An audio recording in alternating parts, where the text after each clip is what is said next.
Akala ko isang mahirap na estudyante ang dalagang nagmula sa mataas na lipunan, kaya binayaran ko siya ng 3,000 bawat buwan at pinanatili sa aking tabi sa loob ng 3 taon. Hanggang sa napilitan akong umuwi para sa isang arranged marriage pagkatapos kong magtapos sa kolehiyo. Bago ako umalis, binigyan ko ang maliit na diwata ng isang tseke na nagkakahalaga ng 1,000. Tapos na tayo. Kailangan ko nang umuwi para magpakasal. Sino ang mag-akala na magagalit bigla ang maliit na diwata? Gusian, gusto mo ba akong lokohin? Alam mo ba kung sino ako? Ngunit hindi ko siya pinansin at iniwan ang tseke, nagmamadaling umuwi. Hanggang sa muling pagkikita sa isang piging ng mga mayayaman pagkalipas ng 3 araw. Siya ay nakatayo sa tabi ng pangunahing upuan na parang isang bituin, at ang aking mga magulang ay patuloy na tumatango at yumuyuko sa kanya. Natigilan ako sa aking kinatatayuan. Paano nangyari na ang aking inalagaang ibon ay naging isang prinsesa mula sa mataas na lipunan? Sa sandaling ito, karamihan sa mga bisita sa hapunan ay isa-isang pumunta sa pangunahing upuan upang magbigay galang. Tumayo rin ang aking kasintahang si Wen Yueting at hinawakan ang aking braso. Tara na, magbigay galang tayo kay Lolo Xia. Puno ng tao sa may pangunahing upuan. Umalis na ng mas maaga si Lolo at si Xia Qingsu na lamang ang nagpapakita. Nakita niyang isa-isang umaalis ang mga tao sa harapan. Magalang na nagdala ng baso ng alak si Wen Yueting at lumapit kay Xia Qingsu. Miss Xia, ako si Wen Yueting mula sa Rongchengsu. Matagal na kitang hinahangaan. Inumin ko ito para sayo. Inabot ni Wen Yueting ang baso ng alak gamit ang kanyang 2 kamay. Naghihintay na makipag-toast si Xia Qingsu sa kanya. Ngunit hindi man lang binuhat ni Xia Qingsu ang kanyang baso ng alak. Naging interesado rin ang mga tao sa paligid. Paano nagawang magkasala ang pamilya Wen sa prinsesang ito ng pamilya Xia? Bago pa ang araw na ito, walang anumang koneksyon ang pamilya Wen at pamilya Xia. Hindi pa rin niya nakikita si Xia Qingsu. Nagpakita ng bahagyang pagkabalisa si Wen Yueting. Miss Xia, nakangahas akong magtanong, mayroon bang nagawang pagkakasala ang pamilya Wen sa inyo? Biglang tumayo si Xia Qingsu. Tumagos ang kanyang tingin kay Wen Yueting at tumama sa lalaking nasa likod niya. Ang kanyang ekspresyon ay kalmado. Ang kanyang malamig at maputing balat ay nagbibigay sa kanya ng isang ethereal na pakiramdam. Ngunit may bahagyang emosyon na maririnig sa kanyang boses. Kailangan mong tanungin si Egyu. Sa isang iglap, lahat ng mga mata ay nakatuon sa lalaking nasa likod ni Wen Yueting.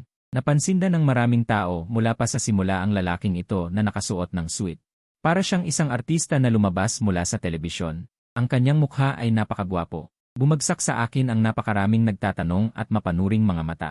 Hindi ko rin inaasahan na magiging mahirap ang babaeng ito sa publiko. Ngunit humarap na si Wen Yueting at tumingin sa akin nang may malamig na mga mata.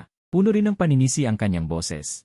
Gusian, magpaliwanag ka. Ano ba talaga ang nangyayari? Parang hinampas ng baseball bat si Wen Yueting. Paano niya nakilala si Xia Qingsu? At nagawa pa siyang magkasala? Mayroon bang anumang bagay sa pagitan nila? Humakbang ako pasulong at tumawa. Hindi ko inaasahan na mapagtanim ng galit si Miss Xia. Hindi ba't aksidente ko lang? Nabangga ang sasakyan ni Miss Xia 3 taon na ang nakalilipas. Noong panahong iyon, hindi ko alam ang iyong pagkatao, kaya nag-iwan ako ng 1,000 piso at umalis. Nakakahiya naman at naaalala pa ni Miss Xia. Napilitan akong magsinungaling. Hindi ko naman pwedeng sabihin na natulog ako kasama niya sa loob ng 3 taon. At kamakailan ko lang siya iniwan, kaya nagawa ko siyang magkasala, di ba? Napagtanto ng mga taong nanonood ang nangyayari. Hindi na malaya ni Wen Yueting na nakahinga siya ng maluwag, hindi niya alam kung bakit siya kinabahan. Akala niya may namamagitan sa aming dalawa. Pagkatapos, malamig na sinabi ni Wen Yueting. Tiyak na napakamahal ng kotse ni Miss Xia, ang 1,000 piso mo ay insulto. Magbayad ka ng danyos kay Miss Xia. Nang makita ng mga tao ang pagtrato ni Wen Yueting sa akin, nagulat sila na ang isang lalaking ikinasal sa pamilya ng babae ay walang dignidad at pinagsabihan sa publiko. Ngunit hindi ko pinansin, naglakad ako papunta kay Xia Qingsu na may hawak na baso ng alak. 3 taon na ang nakalipas, naging bulag ako. Humihingi ako ng paumanhin kay Miss Xia dito, sana'y maging mapagpatawad si Miss Xia. Huwag mo akong isipin. Nang marinig ito, umiti si Xia Qingsu na may masamang balak. Isang baso ng alak, Yegyu. Masyadong mapaghanap si Miss Xia, 3 taon na niya inaalala ang dasgas sa kotse.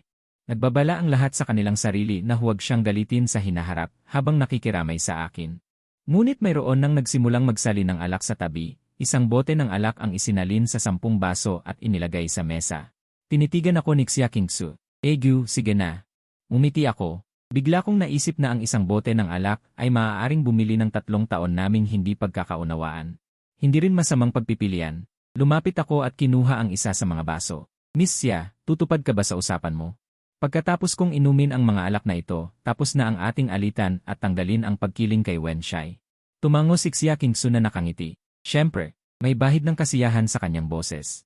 Nang itaas ko ang baso para uminom, may bumulong sa tabi, ang tapang ni Igyu.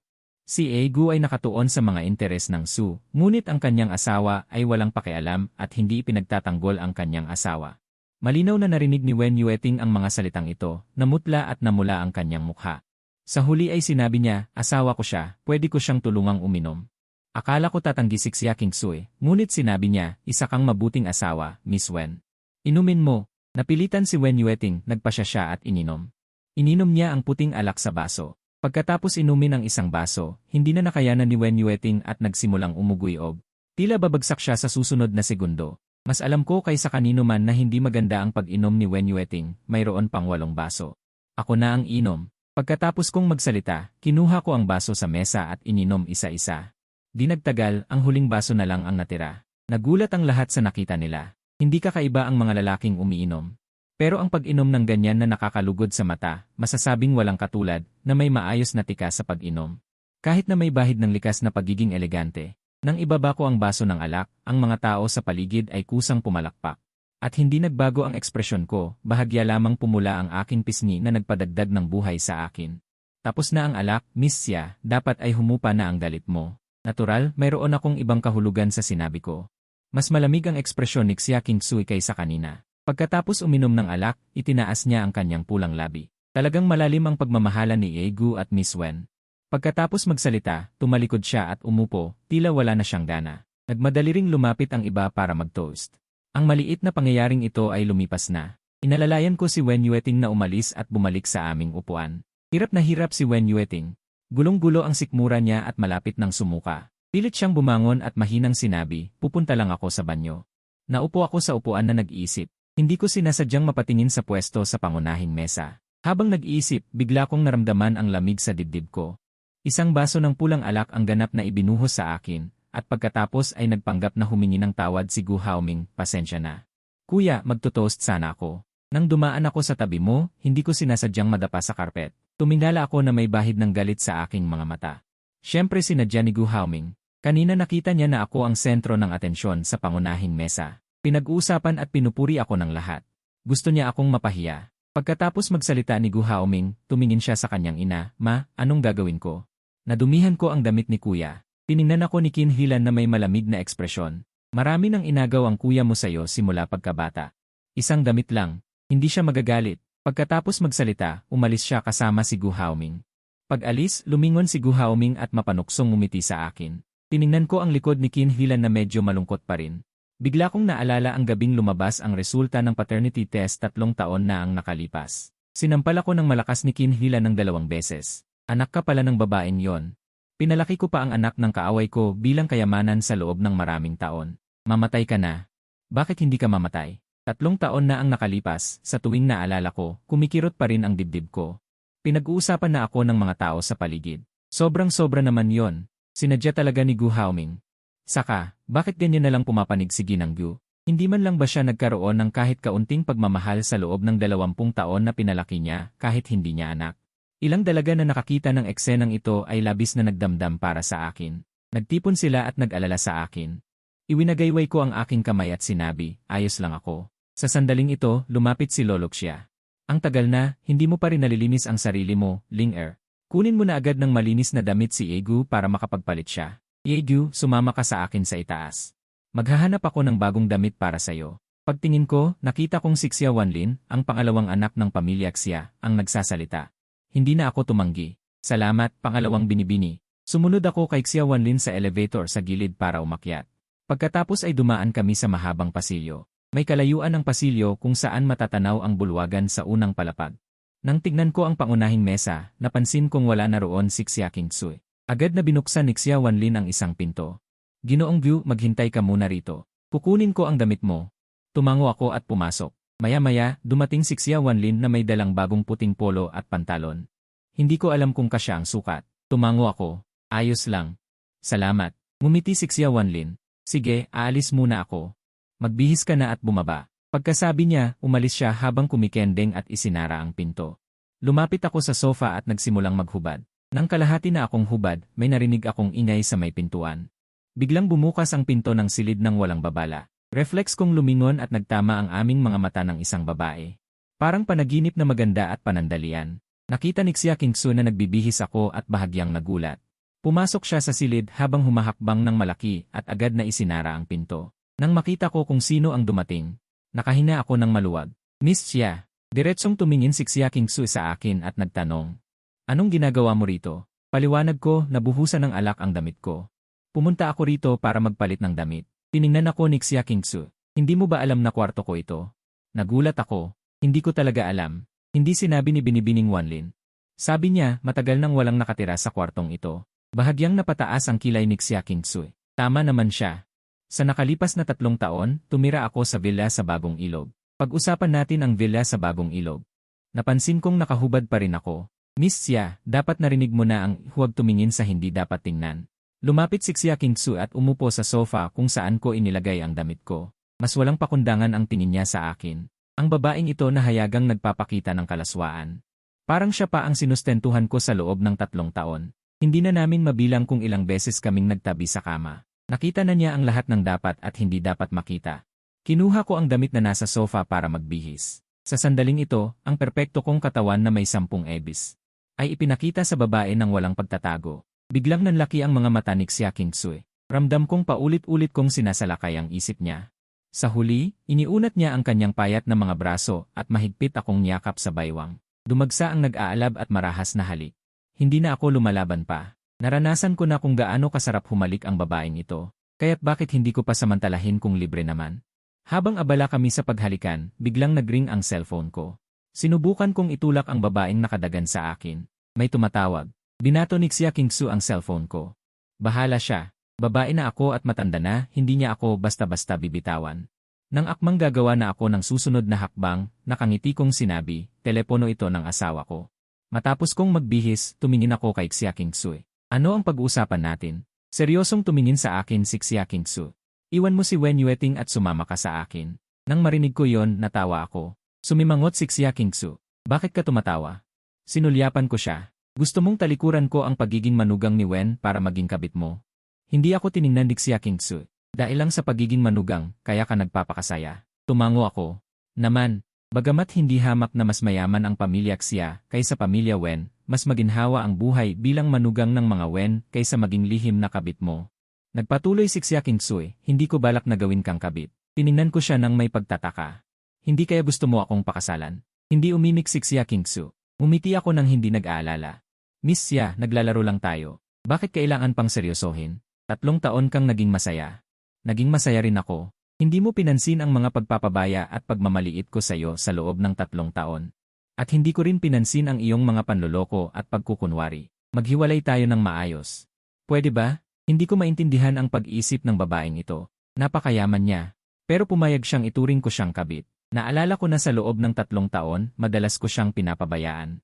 Minsan hindi ko sinasagot ang mga tawag niya, minsan hindi ako sumisipot sa aming usapan. Kapag masama ang loob ko, pinagbubuntunan ko siya ng galit. Itinuring ko lang siya bilang isang alagang hayop na pwede kong paglabasan ng sama ng loob. Na nagbibigay ng emosyonal na halaga, na agad-agad dumarating kapag tinawag at pinapaalis kapag nagsawa na. Kung alam ko lang ang kanyang tunay na pagkatao, inaamin ko na hinding-hindi ko gagawin yon. Ngunit sa kabila nito, sa loob ng 3 taon, hindi niya ibinunyag ang kanyang pagkatao. Hindi kaya isa siyang sadista. Sobrang lamig ng mukha ni Xia Kingsu. Dahil sa maputi niyang balat, para siyang isang naggangalit na bampira na handang sumugod at kagatin ang aking pulso. Para sipsipin ang aking dugo. Guxian, mahal mo ba ang iyong asawa? Tumango ako. Naman, kung hindi, hindi ko siya papakasalan. Tinitigan ako ng mariin ni Xia Kingsu. Hindi kanya mahal. May iba siyang minamahal. Tiningnan ko siya at kalmadong nagsalita, alam ko. Mas lalong hindi na unawaan ni Xia Kingsu. Alam mo pala, bakit mo siya sinasaktan? Paliwanag ko. Magkababata kami at magkasama na ng mahigit 10 taon. Ang ganoong uri ng relasyon ay hindi kayang maintindihan ng iba. Bata pa lang kami ay ipinagkasundo na. Kung hindi lang nangyari ang insidenteng iyon, paano ako magiging isang sunod-sunuran? At saka, ang mga tao sa pamilya ni Wen ay mabuti sa akin. Hindi rin masama ang maging sunod-sunuran. Siguro may hindi pagkakaintindihan kami ni Wen Yueting ngayon, pero naniniwala akong balang araw babalik siya sa akin. Sa totoo lang, matagal ko nang hindi mahal si Wen Yueting, pero sa pagsasabi ko nito baka mapabilis ko ang paglimot niya at tuluyan ng sumuko ang mayamang babaeng ito. Galit na tiningnan ako ni Xia Kingsui. Kaya nagtaksil ka at ginamit ako. Isa lang pala akong kasangkapan para makaganti sa asawa mo. Natigilan ako at tapat na sumagot, totoo. Pagkatapos ay nagpaliwanag ako, pero hindi ko alam ang tunay mong pagkatao. Kung alam ko lang, hindi ko sana kayo gagalitin. Tumawa si Xia Kingsui, halata ang pangungutya sa kanyang labi. Hindi ko akalain, pagkatapos ng 3 taon, si Xia Kingsui ay isa pa ring kasangkapan para makaganti ang iba. Napakagaling mo, Gu Xian. Nang makita ko ang kanyang ekspresyon, bigla akong nakaramdam ng hindi maganda. Gaya nga ng inaasahan, sa sumunod na segundo, tumayo ang babae, inilahad ang kamay at pinisil ang aking baba. Gu Xian, walang sinuman ang pwedeng gamitin ako bilang kasangkapan at basta na lang itapon. Kung may itatapon, ako yon, hindi ikaw. Pagkasabi nito, malalaking hakbang na lumabas si Xia Kingsui sa silid. Natigilan ako ng ilang sandali, saka lumabas din ng silid. Matapos sumuka si Wen Yueting, medyo nahimasmasa na siya. Nang makita niya akong nagpalit ng damit, hindi man lang siya nagtanong kung ano ang nangyari. Pagkatapos ng piging kami ni Wen Yueting, ay umalis sa mansyon ng pamilya Xia. Binuksan ko ang bintana ng kotse, nakaramdam ako ng pagkabagabag. Pakiramdam ko ay tila nagalit ako sa isang makapangyarihang tao. Pagpasok ng sasakyan sa lungsod, huminto ito sa isang istasyon ng tren. Nakapikit si Wen Yueting, hindi man lang ako tiningnan. Gu Xian, may gagawin ako ngayong gabi, hindi ako uwi sa bahay. Magpahatid ka na lang pauwi. Kukunin na sana ni Wen Yueting ang mga gamit ko nang buksan ko agad ang pinto ng sasakyan. Sumakay ako ng taxi pabalik sa lumang bahay ng mga Wen. Nang makita ng ina ni Wen na ako lang ang umuwi, nahulaan na rin niya ang nangyari. Balak niyang siya mismo ang sumundo kay Wen Yueting. Ngunit pinigilan ko siya. Hayaan na ba? Wala na ang puso niya sa bahay na ito. Kahit bumalik siya, isa lang siyang katawang walang kaluluwa. Hayaan mo na siya.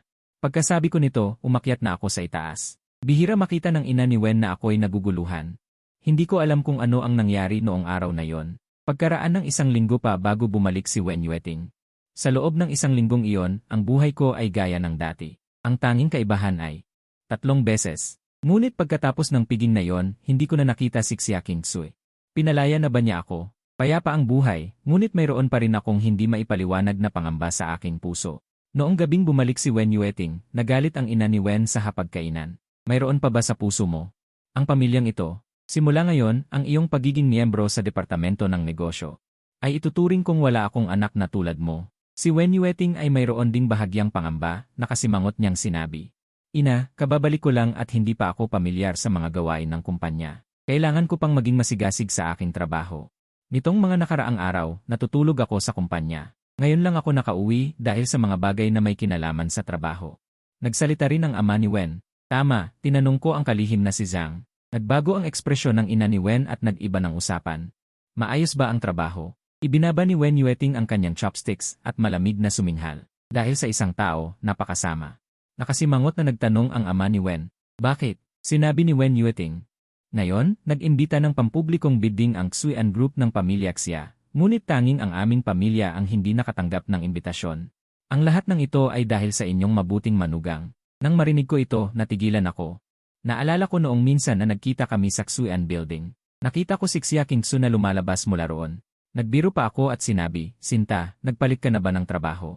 Naalala ko na ang sagot niya noon ay, ako ang may-ari ng gusaling ito. Noon ay tinawanan ko pa siya na nag-isip siya ng imposible. Pagkatapos ay tahimik na sumang-ayon si Xia Kingsui.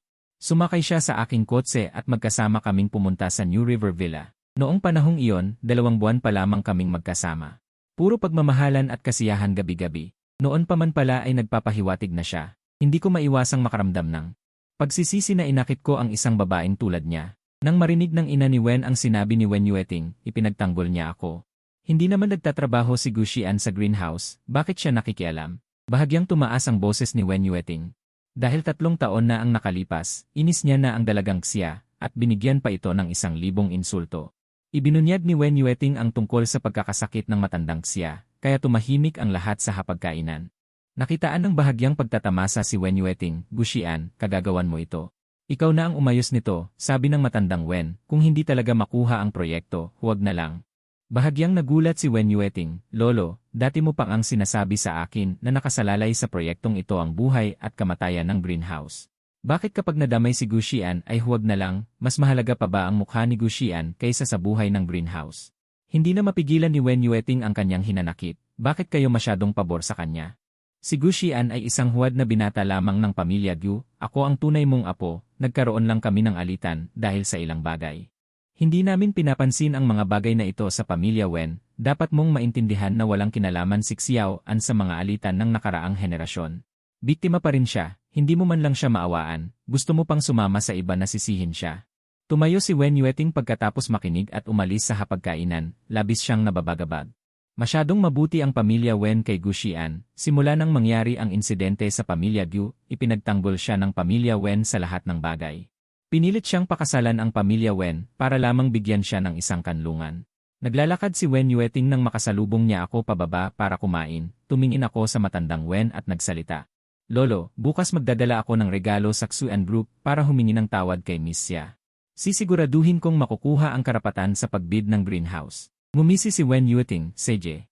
Bukas naghihintay ako na matanggap ang mga dokumento sa pagbid ng Xuan, huwag mo akong bigin. Hindi naniniwala si Wen Yueting na magtatagumpay ako.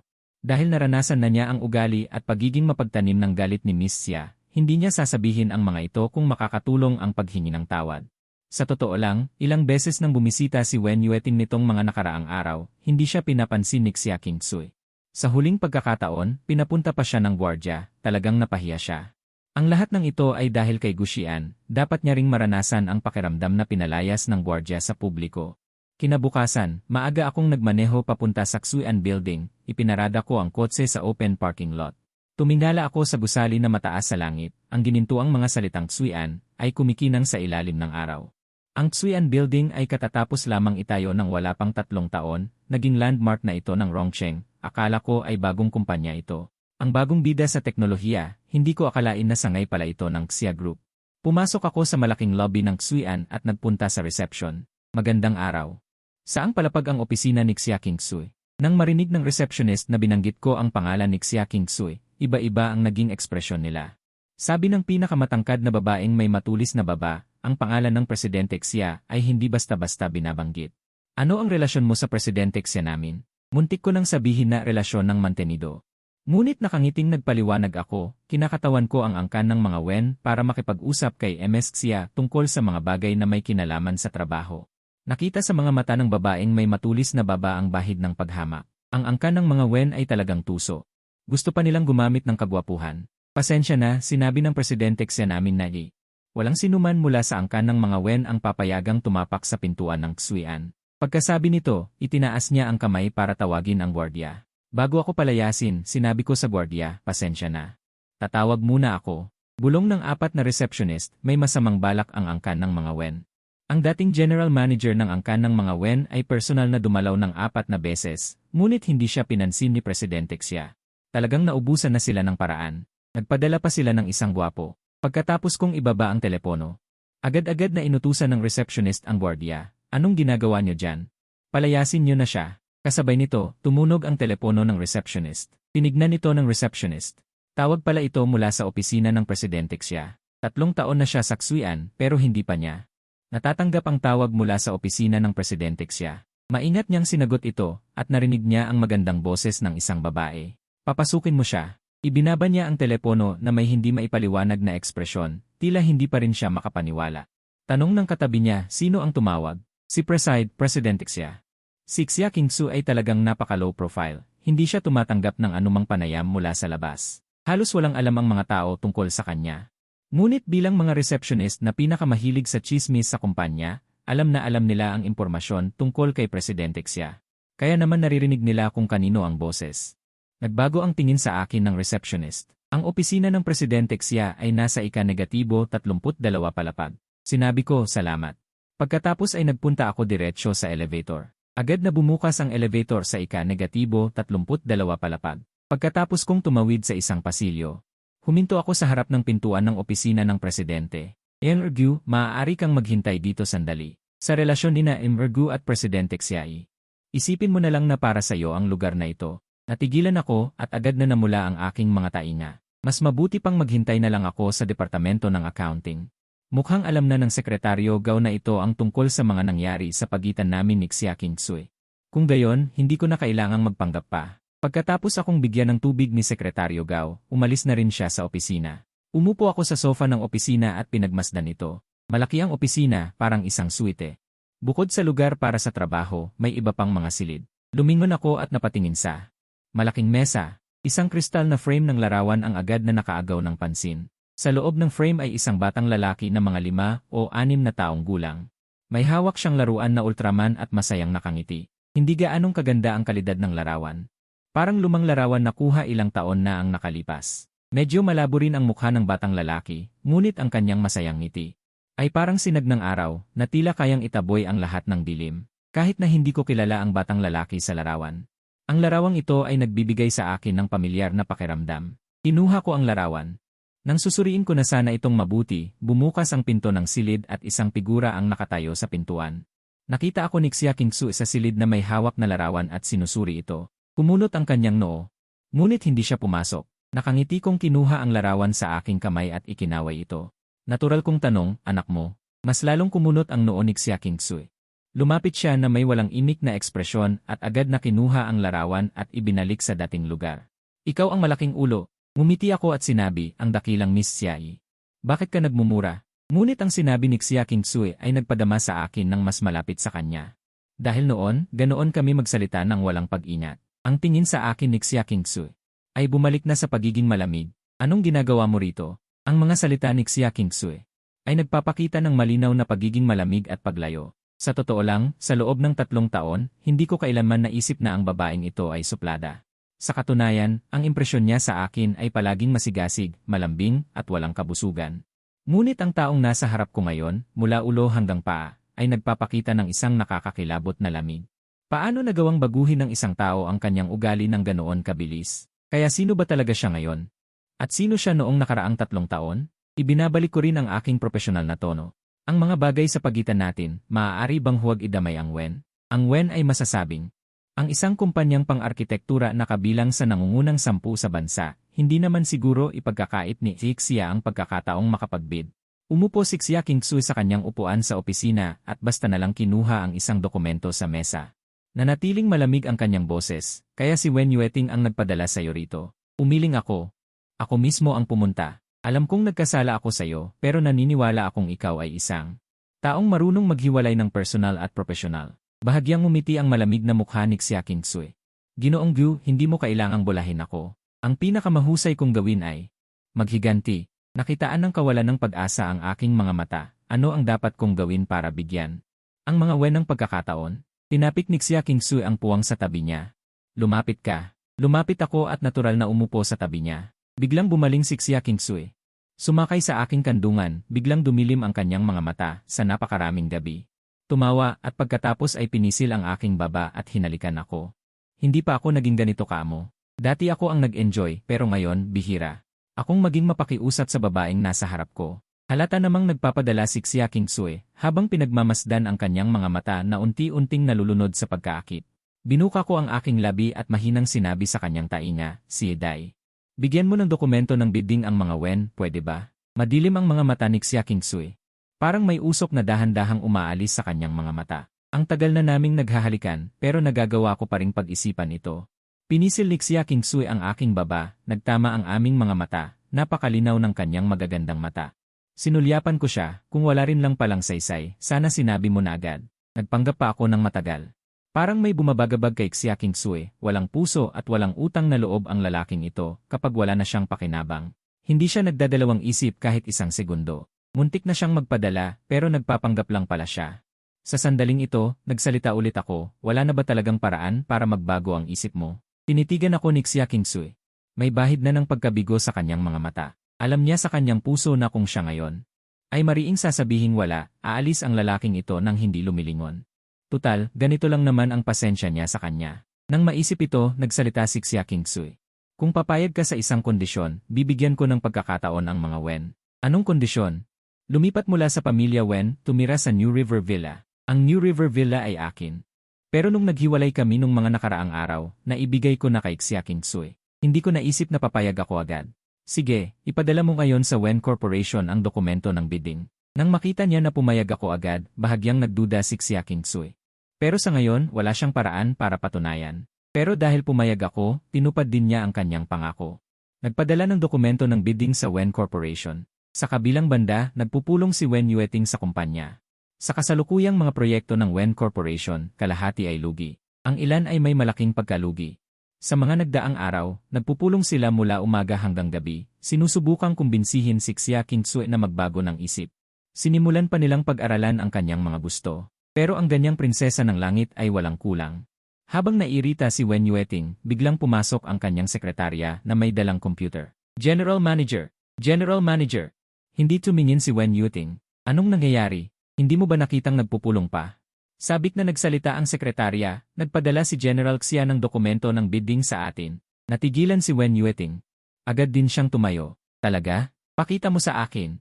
Tiningnan ni Wen Yueting ang email. Totoo ngang nagpadala si General Xia ng dokumento ng bidding. Sa wakas, nakahina siya ng maluwag. Pero biglang nagtaka. Bakit biglang nagbago ng isip si General Xia? Sabik pa rin ang sekretarya. Siguro, naantig si Miss Xia sa inyong katapatan, General Manager. Nag-isip si Wen Yueting. 4 na beses siyang personal na pumunta, pero hindi niya nakumbinsi si General Xia na bigyan ng pagkakataon ang Wen Corporation. Ngayon, pumunta si Gu Xian kay General Xia. Bigla namang nakatanggap ng dokumento ng bidding ang Wen Corporation. Nagkataon lang kaya? Sa kabilang banda. Nang makita kong naipadala na ang dokumento ng bidding, lumingon ako at nagpaalam. Mabilis akong naglakad. Nang lalabas na ako, may kakaibang pakiramdam si Xia Qingsui. Sinabi niya sa aking likuran, hihintayin kita sa New River Villa ngayong gabi. Hindi ko siya pinansin. Diretso akong umalis. Ang babae sa puso ko ay halatang nagpipigil ng galit. Nakakatakot ang lamig ng kanyang boses. Gu Xian, subukan mong hindi sumipot. Tumawa ako habang nagsasalita. Anong ibig mong sabihin? Naririnig ang galit na sigaw ni Xia Qingsui, nangako ka sa akin. Nalilipat mula sa pamilya Wen papunta sa New River Villa. Nang marinig ang aking boses na kalmado, naiisip na ni Xia Qingsui. Kung gaano ako kaswal at kampante habang hawak ang aking cellphone. Pumayag akong lumipat mula sa A. Lumipat na ang pamilya Su sa New Harmony Villa, pero wala akong pinangako kung kailan ako lilipat. Balak kong lumipat doon pagkatapos ng 5 taon. Sa loob ng 5 taon, ang proyekto ng resort ay matatapos na rin. Sa panahong iyon, Xia Qingsui, nasa Rongcheng na ako. Kinikiligtawan ang babae sa telepono. 5 taon? Bakit hindi mo sabihing 50 taon? Ako pa rin si Xia Qingsui. May iba pa bang kailangan, Xia Zong? Kung wala na, ibababa ko na. Good night. Pagkatapos kong sabihin yon, ibinaba ko agad ang telepono. Si Xia Qingsui sa New Harmony Villa, nakatayo sa balkonahe ng ikatlong palapag ng villa, galit na ibinato ang kanyang telepono. Talagang mahusay si Gu Xian. Bakit hindi ko alam noon na kaya rin niyang magsinungaling?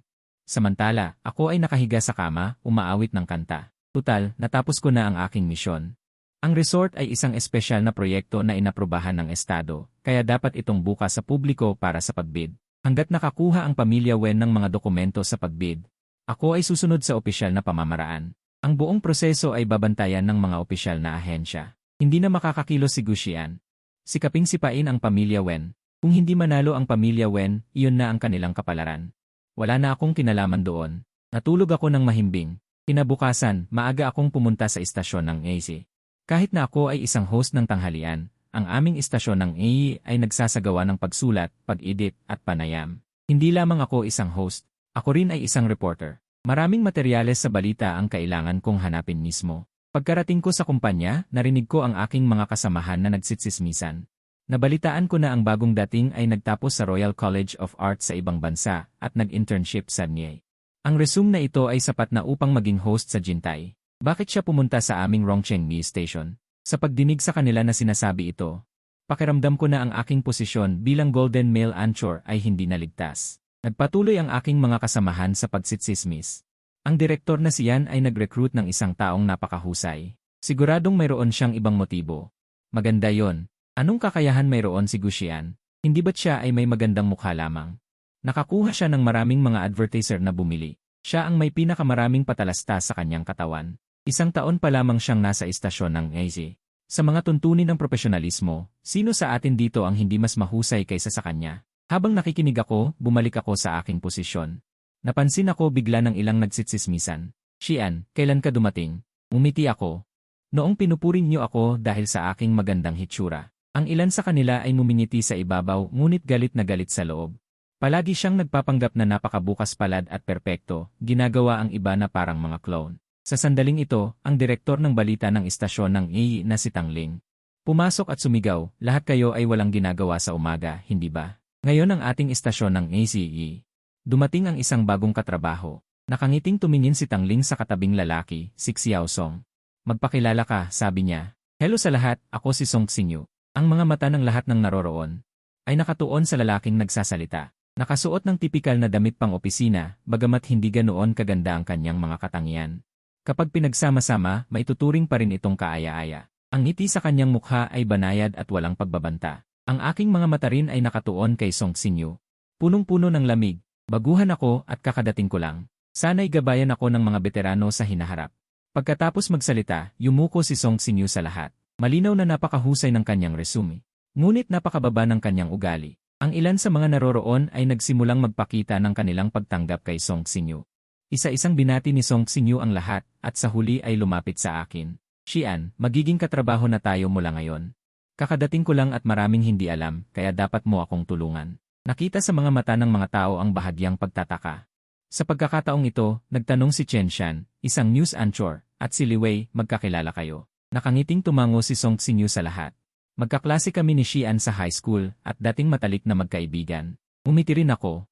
Magkaklase kami sa high school, ngunit hindi ako karapat-dapat sa titulong matalik na kaibigan. Ang ekspresyon ni Song Xinyu ay bahagyang napahiya at yumuko. Hindi ako karapat-dapat maging kaibigan mo. Galing ako sa mahirap na pamilya at ako lang ang umaasa.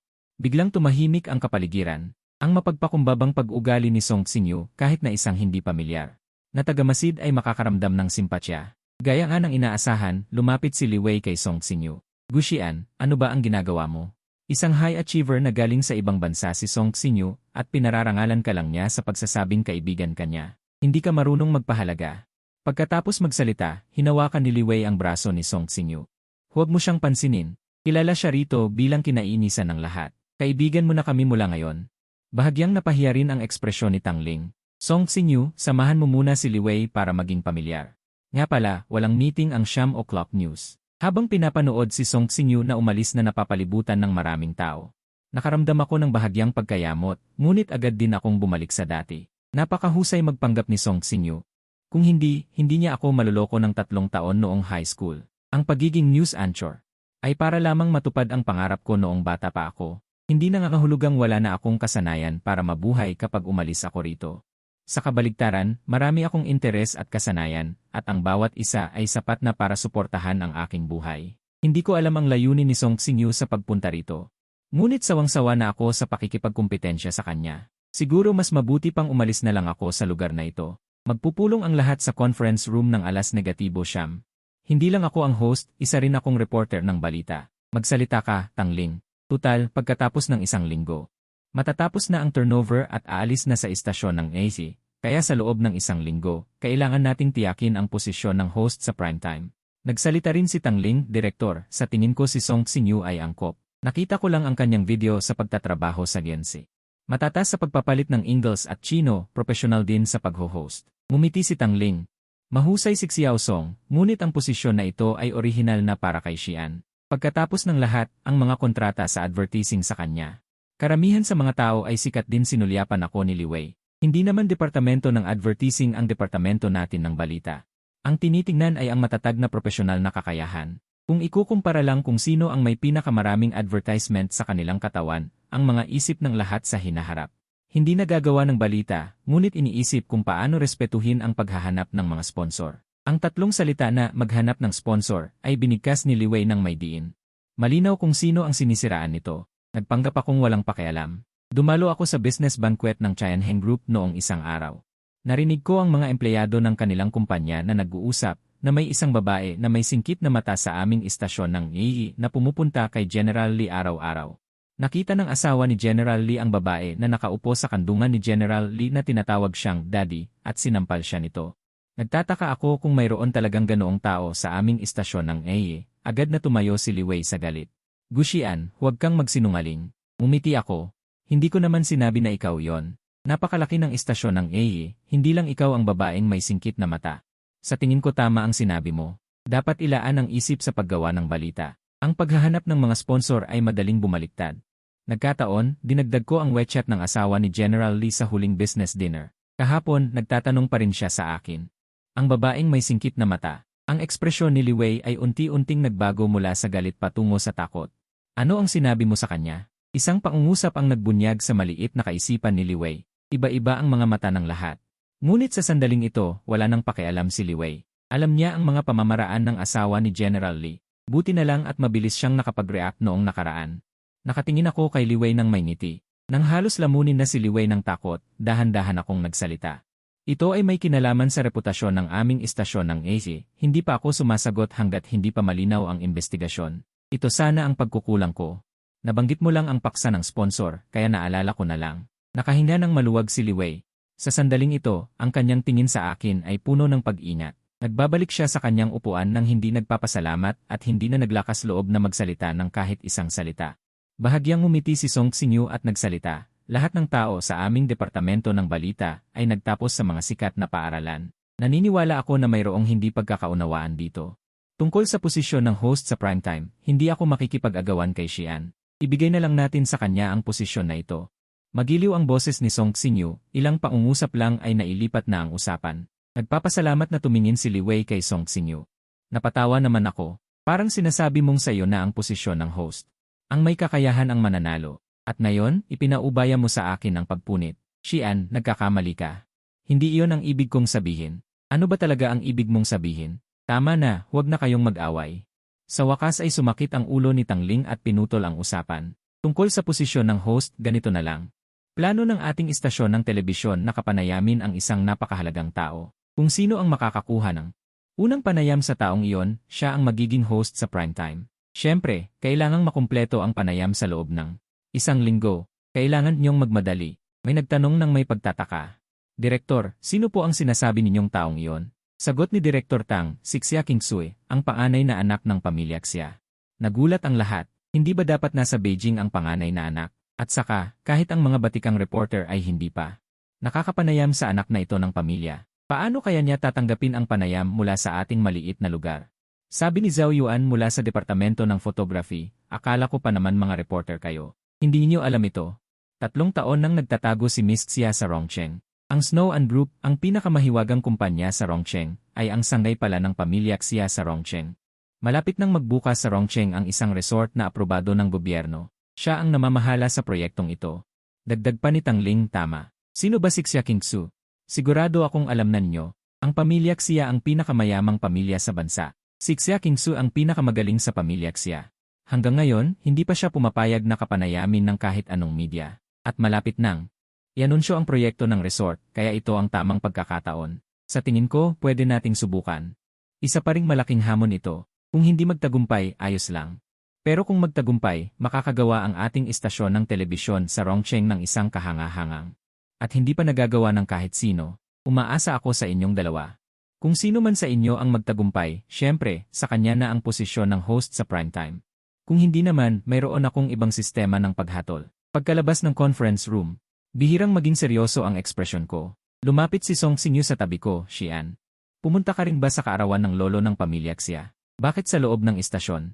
Walang nakakaalam na isa ka ring miyembro ng pamilya Gu. Sinulyapan ko siya. Hindi ko kailanman naisip na agawin ang mga bagay mo. Hindi ko rin inagaw si Wen Yueting. Patuloy ko ang pagsasalita kay Wen Yan. Matagal ko nang gustong malaman. Noong magkasama kayo ni Wen Yueting sa summer camp, ano ang nangyari? Noong kami pa ni Wen Yueting, ramdam kong mahal niya ako. Pero pagkatapos ng summer camp, lubos na nagbago si Wen Yueting.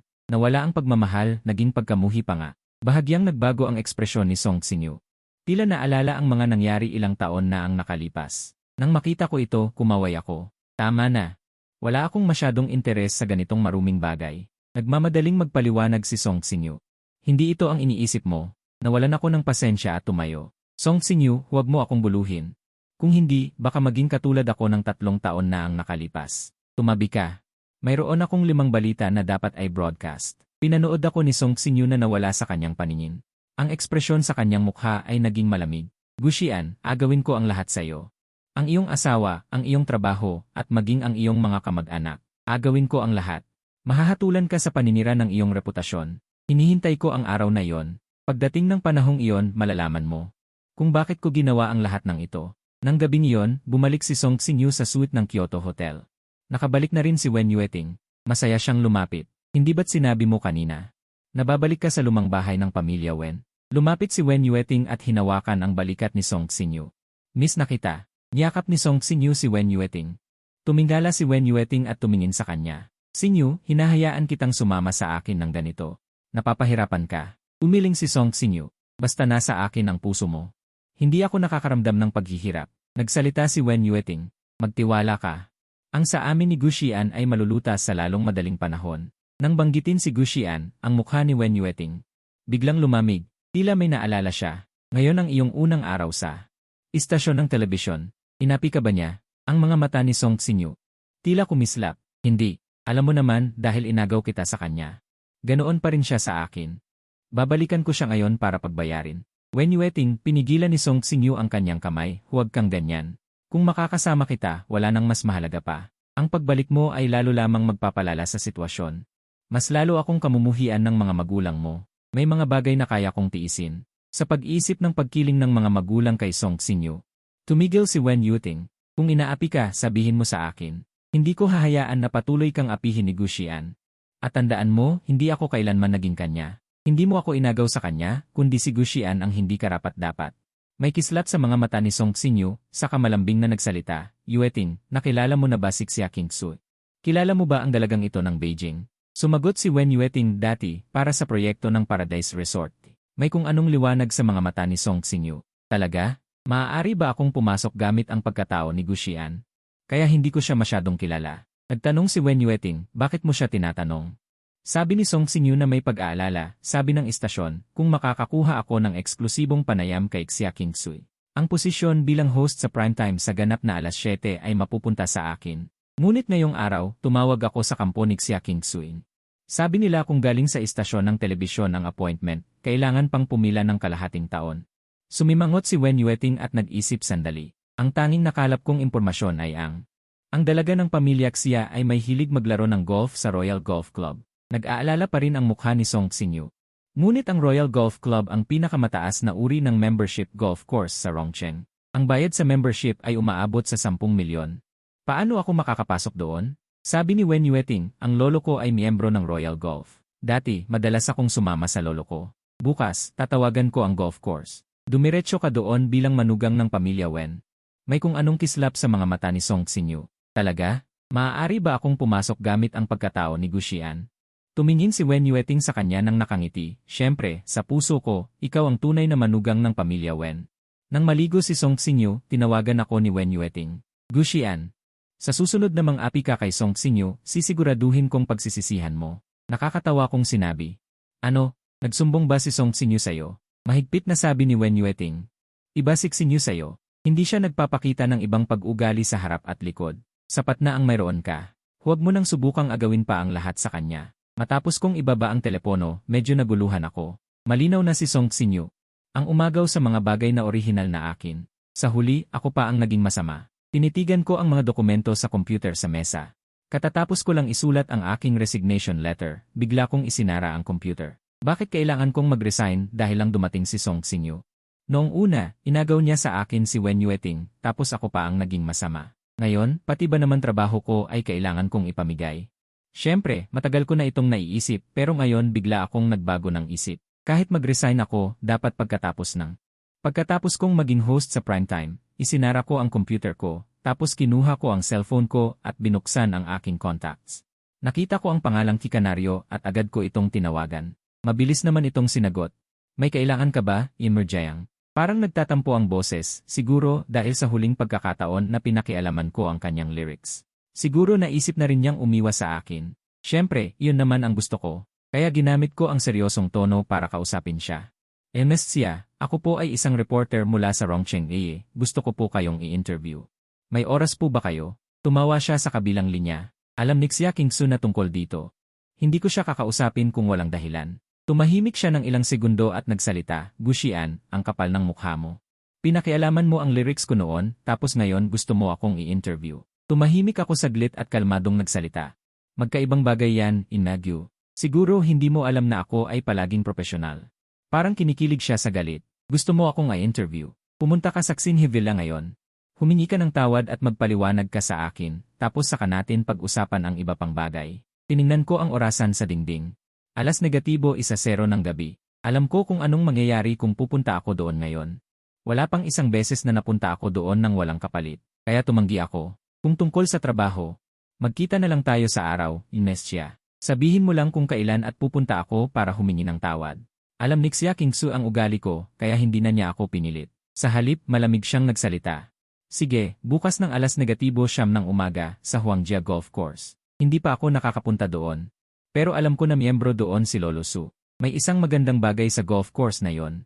Kung gusto ng pamilya ng miyembro na pumunta doon, kailangan lang nilang sabihin ang pangalan ng miyembro. Isang card para sa buong pamilya.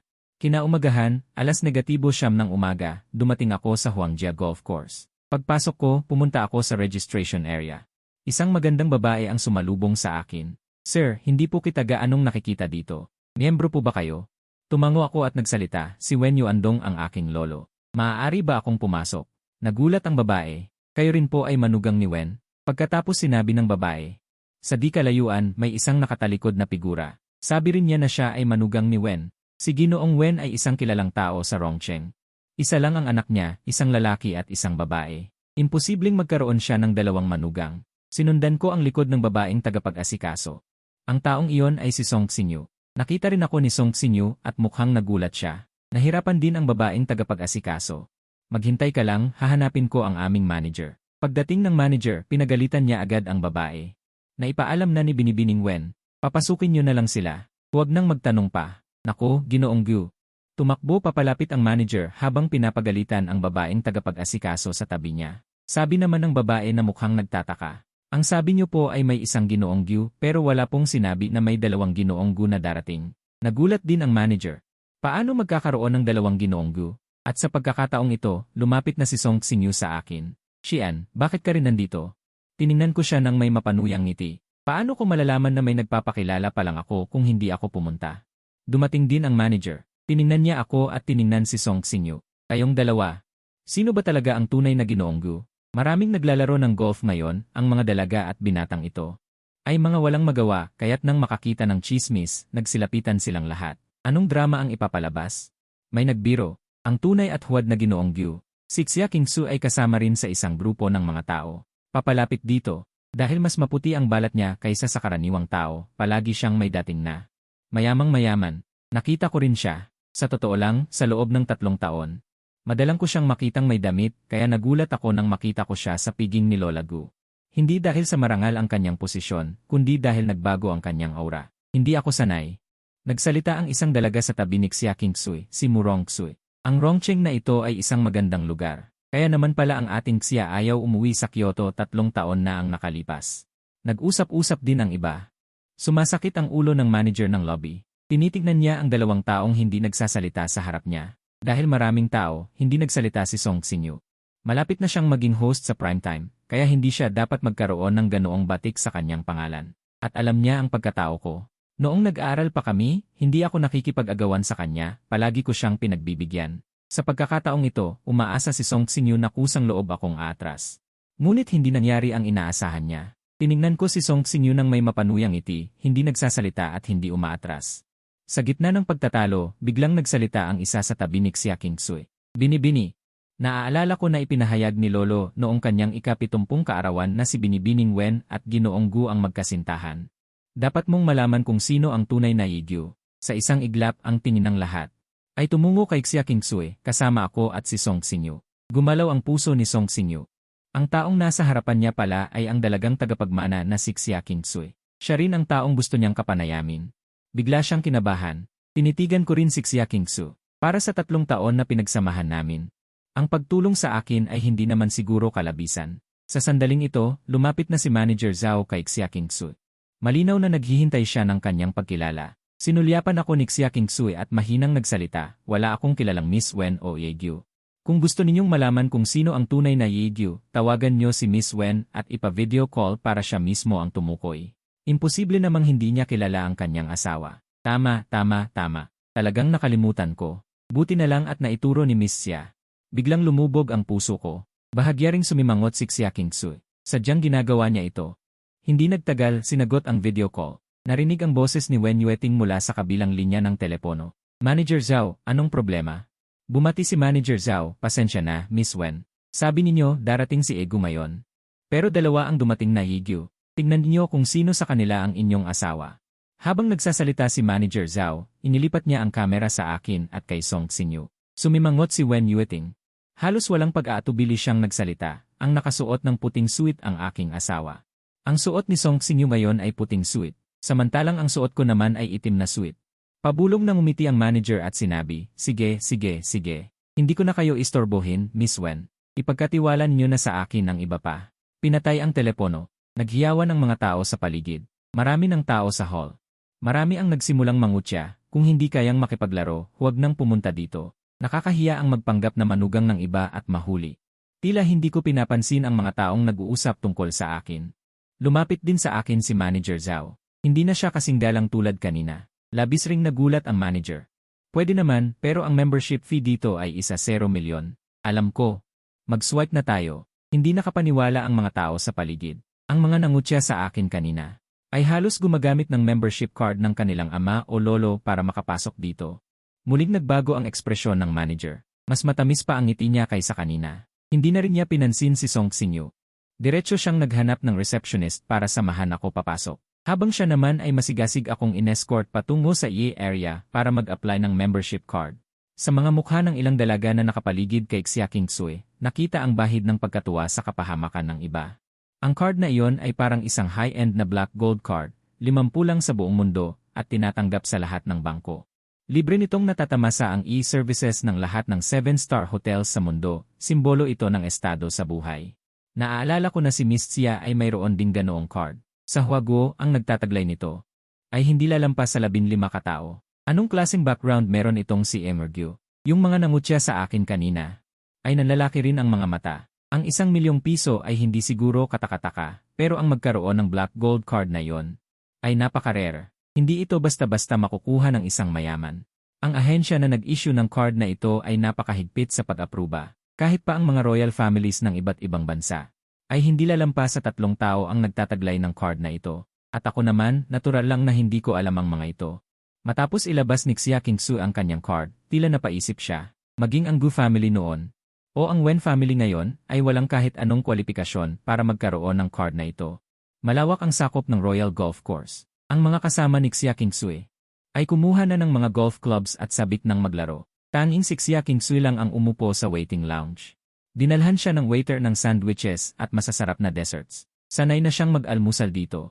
Kaaya-aya rin ang kanyang pagkain. Sa kanyang eleganteng paraan, bakas ang pagiging relaxed. Mayroon siyang katangian na katulad sa akin. Ang pagiging liberated at confident na nagmumula sa kanyang marangyang pamumuhay. Lumapit si Song Xinyu. Maaari ba akong umupo dito? Tumingala si Xia Kingsui at malamig na nagsalita, pampublikong waiting area ito. Maaari kang umupo, Inmer Song. Magalang ang kanyang boses pero bakas ang pagiging aloof at malamig. Umupo si Song Xinyu, Miss Xia, sa totoo lang, pinuntahan ko kayo ngayon. Wala pa ring pakialam si Xia Kingsui. Ano ang kailangan mo sa akin, Inmer Song? Medyo kinakabahan si Song Xinyu. Miss Xia, hayaan mo muna akong magpakilala. Ako si Song Xinyu, isang news reporter mula sa Rongcheng Mi Station. Tungkol sa proyekto ng Paradise Resort, gusto ng Mi Station namin na i-schedule kayo para sa isang exclusive interview. Hindi man lang tumingin si Xia Kingsui at walang ganang sumagot. Hindi ako interesado. Miss Xia, malapit nang magbukas ang proyekto ni Song Xinyu sa ilalim ng village. Kailangan nyo rin ng kasikatan para makahikayat ng pamumuhunan. Ngayon, ang pinakakailangan nyo ay ang pagkakataong mapatunayan ang sarili nyo kay Chairman Xia. Kaya pinili nyo ang Paradise Resort Project. Kaya't ikaw rin ay nagpakumbaba rito sa loob ng 3 taon. Makikita ngang napakahalaga sa iyo ng proyektong ito. Si Xia Kingsu ay lumingon at bahagyang malamig na. Sinulyapan si Song Xinyu. Ang dami mo namang alam tungkol sa pamilya namin. Nang sulyapan siya ng ganoon, medyo kinabahan si Song Xinyu. Ang aura ng babaeng ito ay talagang napakalakas. Ngunit naglakas loob pa ring magpatuloy at sinabi, ang Rongcheng B Station ay ang pinaka-autoridad na tradisyonal na media sa lugar na ito. Sa hinaharap, anumang oras na kailangan ni MS Xia ng kapangyarihan ng media. Maaari kaming makipagtulungan. Ito ay talagang isang panalong sitwasyon para sa lahat. Hindi nagsalita si Xia Kingsu. Tila may pinag-iisipan. Sa sandaling ito, biglang may umalingaw-ngaw na ingay sa harapan. Lumilitaw na mayroon ng naglalaro. Tumingin din si Song Xinyu sa direksyon ng ingay. Nakita ko na napapaligiran ako ng isang grupo ng mga dalagang mayaman habang naglalaro ng golf sa damuhan. Ang aking matangkad na pangangatawan at ang aking pamamaraan sa pagswing ng golf club na pamantayan at maganda ay umakit sa atensyon ng mga dalaga. At ang kanilang mga mata ay halos dumikit sa akin. Sa mga mata ni Song Sinyu ay sumilay ang isang bakas ng inggit. Ngunit agad siyang bumalik sa sarili. Nang magtatangka sana siyang magpatuloy na kausapin si Xia Kingsui, ay tumayo na si Xia Kingsui at humakbang ng malaki patungo sa aking direksyon. Pagkarating niya roon, narinig niya ang papuring boses ni Murong Xui. Ganda! Propesyonal na atleta ba si Ginoong Gu? Maaari bang magpaturo ako kay Ginoong Gu? Umiti ako, libangan ko lang ito, nang makita kong halos dumikit na si Murong Xui sa aking braso, hindi nasiyahan si Xia Kingsui at pinutol kami. Anong ginagawa ninyo? Humawak si Murong Xui sa golf club at tumawa. Kingsui, nakatagpo tayo ng karibal ngayon. Ang galing sa golf ng lalaking ito ay nakakahiyang aminin natin. Naghihintay akong makita kung si Xia Kingsui ay mangangahas na makipaglaro sa akin. Hindi pa nagsasalita si Xia Kingsui, sinadya kong dagdagan ng hindi naman siguro takot si Enestia, di ba? Sumingit si Murong Xui sa tabi at sinabi, Ginoong Gu, hindi mo talaga kilala si Kingsui. Ang kanyang galing ay pangalawa sa Golden Circle. Walang mangangahas na pumangalawa. Umiti ako. Ang mga gawi sa pakikitungo ng Golden Circle ay hindi gaanong epektibo sa Rongcheng. Ang hindi sinasabi ay na siya ang nangunguna dahil walang nangangahas na manalo sa kanya, hindi dahil magaling talaga siya. Nagtinginan ang lahat sa isa't isa at tahimik na bumuntong hininga sa kanilang mga puso. Ang Ginoong Gu na ito ay talagang bahagyang nagsalita si Xia Kingsui, paano mo gustong makipagkumpetensya? Itinuro ko ang malawak na lugar sa harapan. Itong 4 na stroke na butas. May nagsabi sa tabi, kanina pa, 3 stroke lang ang nagamit ni Egu para makapasok sa butas. Ang boses ni Xia Kingsui ay nanatiling kalmado, inutusan ang kadi sa kanyang tabi na kunin ang club. Nagpatuloy ako dahil kompetisyon ito, kailangan may pusta. Tumango si Xia Kingsui. Ano ang gusto mo? Hindi ako nag-atubili. Kung ako ang mananalo, ang iyong unang eksklusibong panayam, ibigay mo sa akin, paano? Ang mga nakapaligid ay nanonood din ng palabas, kahit si Song Sinyu ay lumapit. Malamig na suminghal si Xia Kingsui, manalo ka muna bago ka magsalita. Pagkatapos ng lahat ng paghahanda. Dahan-dahan akong nagsalita, mauna ka na, Miss Xia. Hindi tumanggi si Xia Kingsui. Sa isang stroke, naipasok ni Xia Kingsui ang bola sa burol. Pinuri ng mga tao si Xia Kingsui. Pagdating sa burol, pinalitan ni Xia Kingsui ang kanyang putter at direktang itinulak ang maliit na puting bola sa loob ng butas. Masiglang pumalakpak ang mga tao sa paligid. Kahangahangang eagle shot. 2 stroke lang ang ginamit sa 4 na stroke na butas. Pagkatapos ay tumingin sa akin ang lahat ng may awa. Egu, baka pwede nang itigil na lang. Si Miss Xia ay mula sa bansa golf champion. Hindi nakakahiya ang matalo sa kanya. Umiti ako. Paano mo nasisiguro na matatalo ako? Inuha ko ang aking club at pumunta sa pulang tee. Inisip ng lahat na desperado lang ako para iligtas ang aking mukha. Halata sa lahat. Kung maipasok ang bola sa 4 na stroke sa isang 4 na stroke na butas, iyon ay antas ng profesional na atleta. Ang pagpasok sa butas sa 3 stroke ay tinatawag na birdie shot na mahirap na. Ang pagpasok sa butas sa 2 stroke ay tinatawag na eagle shot na antas ng nangungunang atleta. Ang pagpasok sa butas sa isang stroke ay mas mahirap kaysa sa pagpapanalo ng loterya. Kalmado akong nakatayo sa tee, itinaas ang aking club at malakas na hinampas. Nakita ang maliit na puting bola na dumausdos sa himpapawid sa isang mataas na arko. Direktang lumilipad patungo sa burol. Lahat ay tumakbo rin sa burol. Si Murong Xui ang unang sumugod. Nang makita niya na walang maliit na puting bola sa burol, hindi siya makapaniwala at naghanap. Sa wakas ay naalala niyang tingnan ang butas. Natagpuan niya ang golf ball na hinampas ko sa loob ng butas. Namilog si Murong Xui ng halos 1 segundo, pagkatapos ay masiglang itinaas ang golf ball sa kanyang kamay. Isang hole-in-one. Isang hole-in-one si Egu. Parang mas masaya pa si Murong Xui kaysa siya ang nakapuntos. Namangha ang lahat. Nakagawa siya ng hole-in-one. Hindi lang ito nangangailangan ng lubos na galing, kundi pati na rin ng lubos na swerte. Tinitigan ako ng ilang mayayamang binata ng may iba't ibang ekspresyon. Mula sa panonood ng isang palabas noong una, unti-unting naging manhid ang kanilang ekspresyon. At ang balita tungkol sa aking hole-in-one ay mabilis na kumalat sa buong golf course. Dumami ang mga taong nagdatingan. Isa-isa silang namangha. Mukhang handa na si Egu. Mukhang nagpapanggap lang na mahina si Egu noong una. Kung wala kang kumpiyansa, bakit ka maghahanda ng sobre? Nagpanggap akong walang naririnig at tumingin kay Xia Kingsui. Dapat tuparin ni Miss Xia ang kanyang ipinangako. Ngunit mahinang sinabi ni Xia Kingsui, sinabi ko lang na pag-uusapan natin pagkatapos mong manalo. Hindi ko ipinangakong papayag akong kapanayamin ka kung mananalo ka. Namuo ang mukha ko. Tila nakikita ko sa isipan ko ang Maliit na demonita na madalas magsinungaling sa kama. Halimbawa, pagkatapos naming magpagod, palagi niyang ipinapangako na yon na ang huli.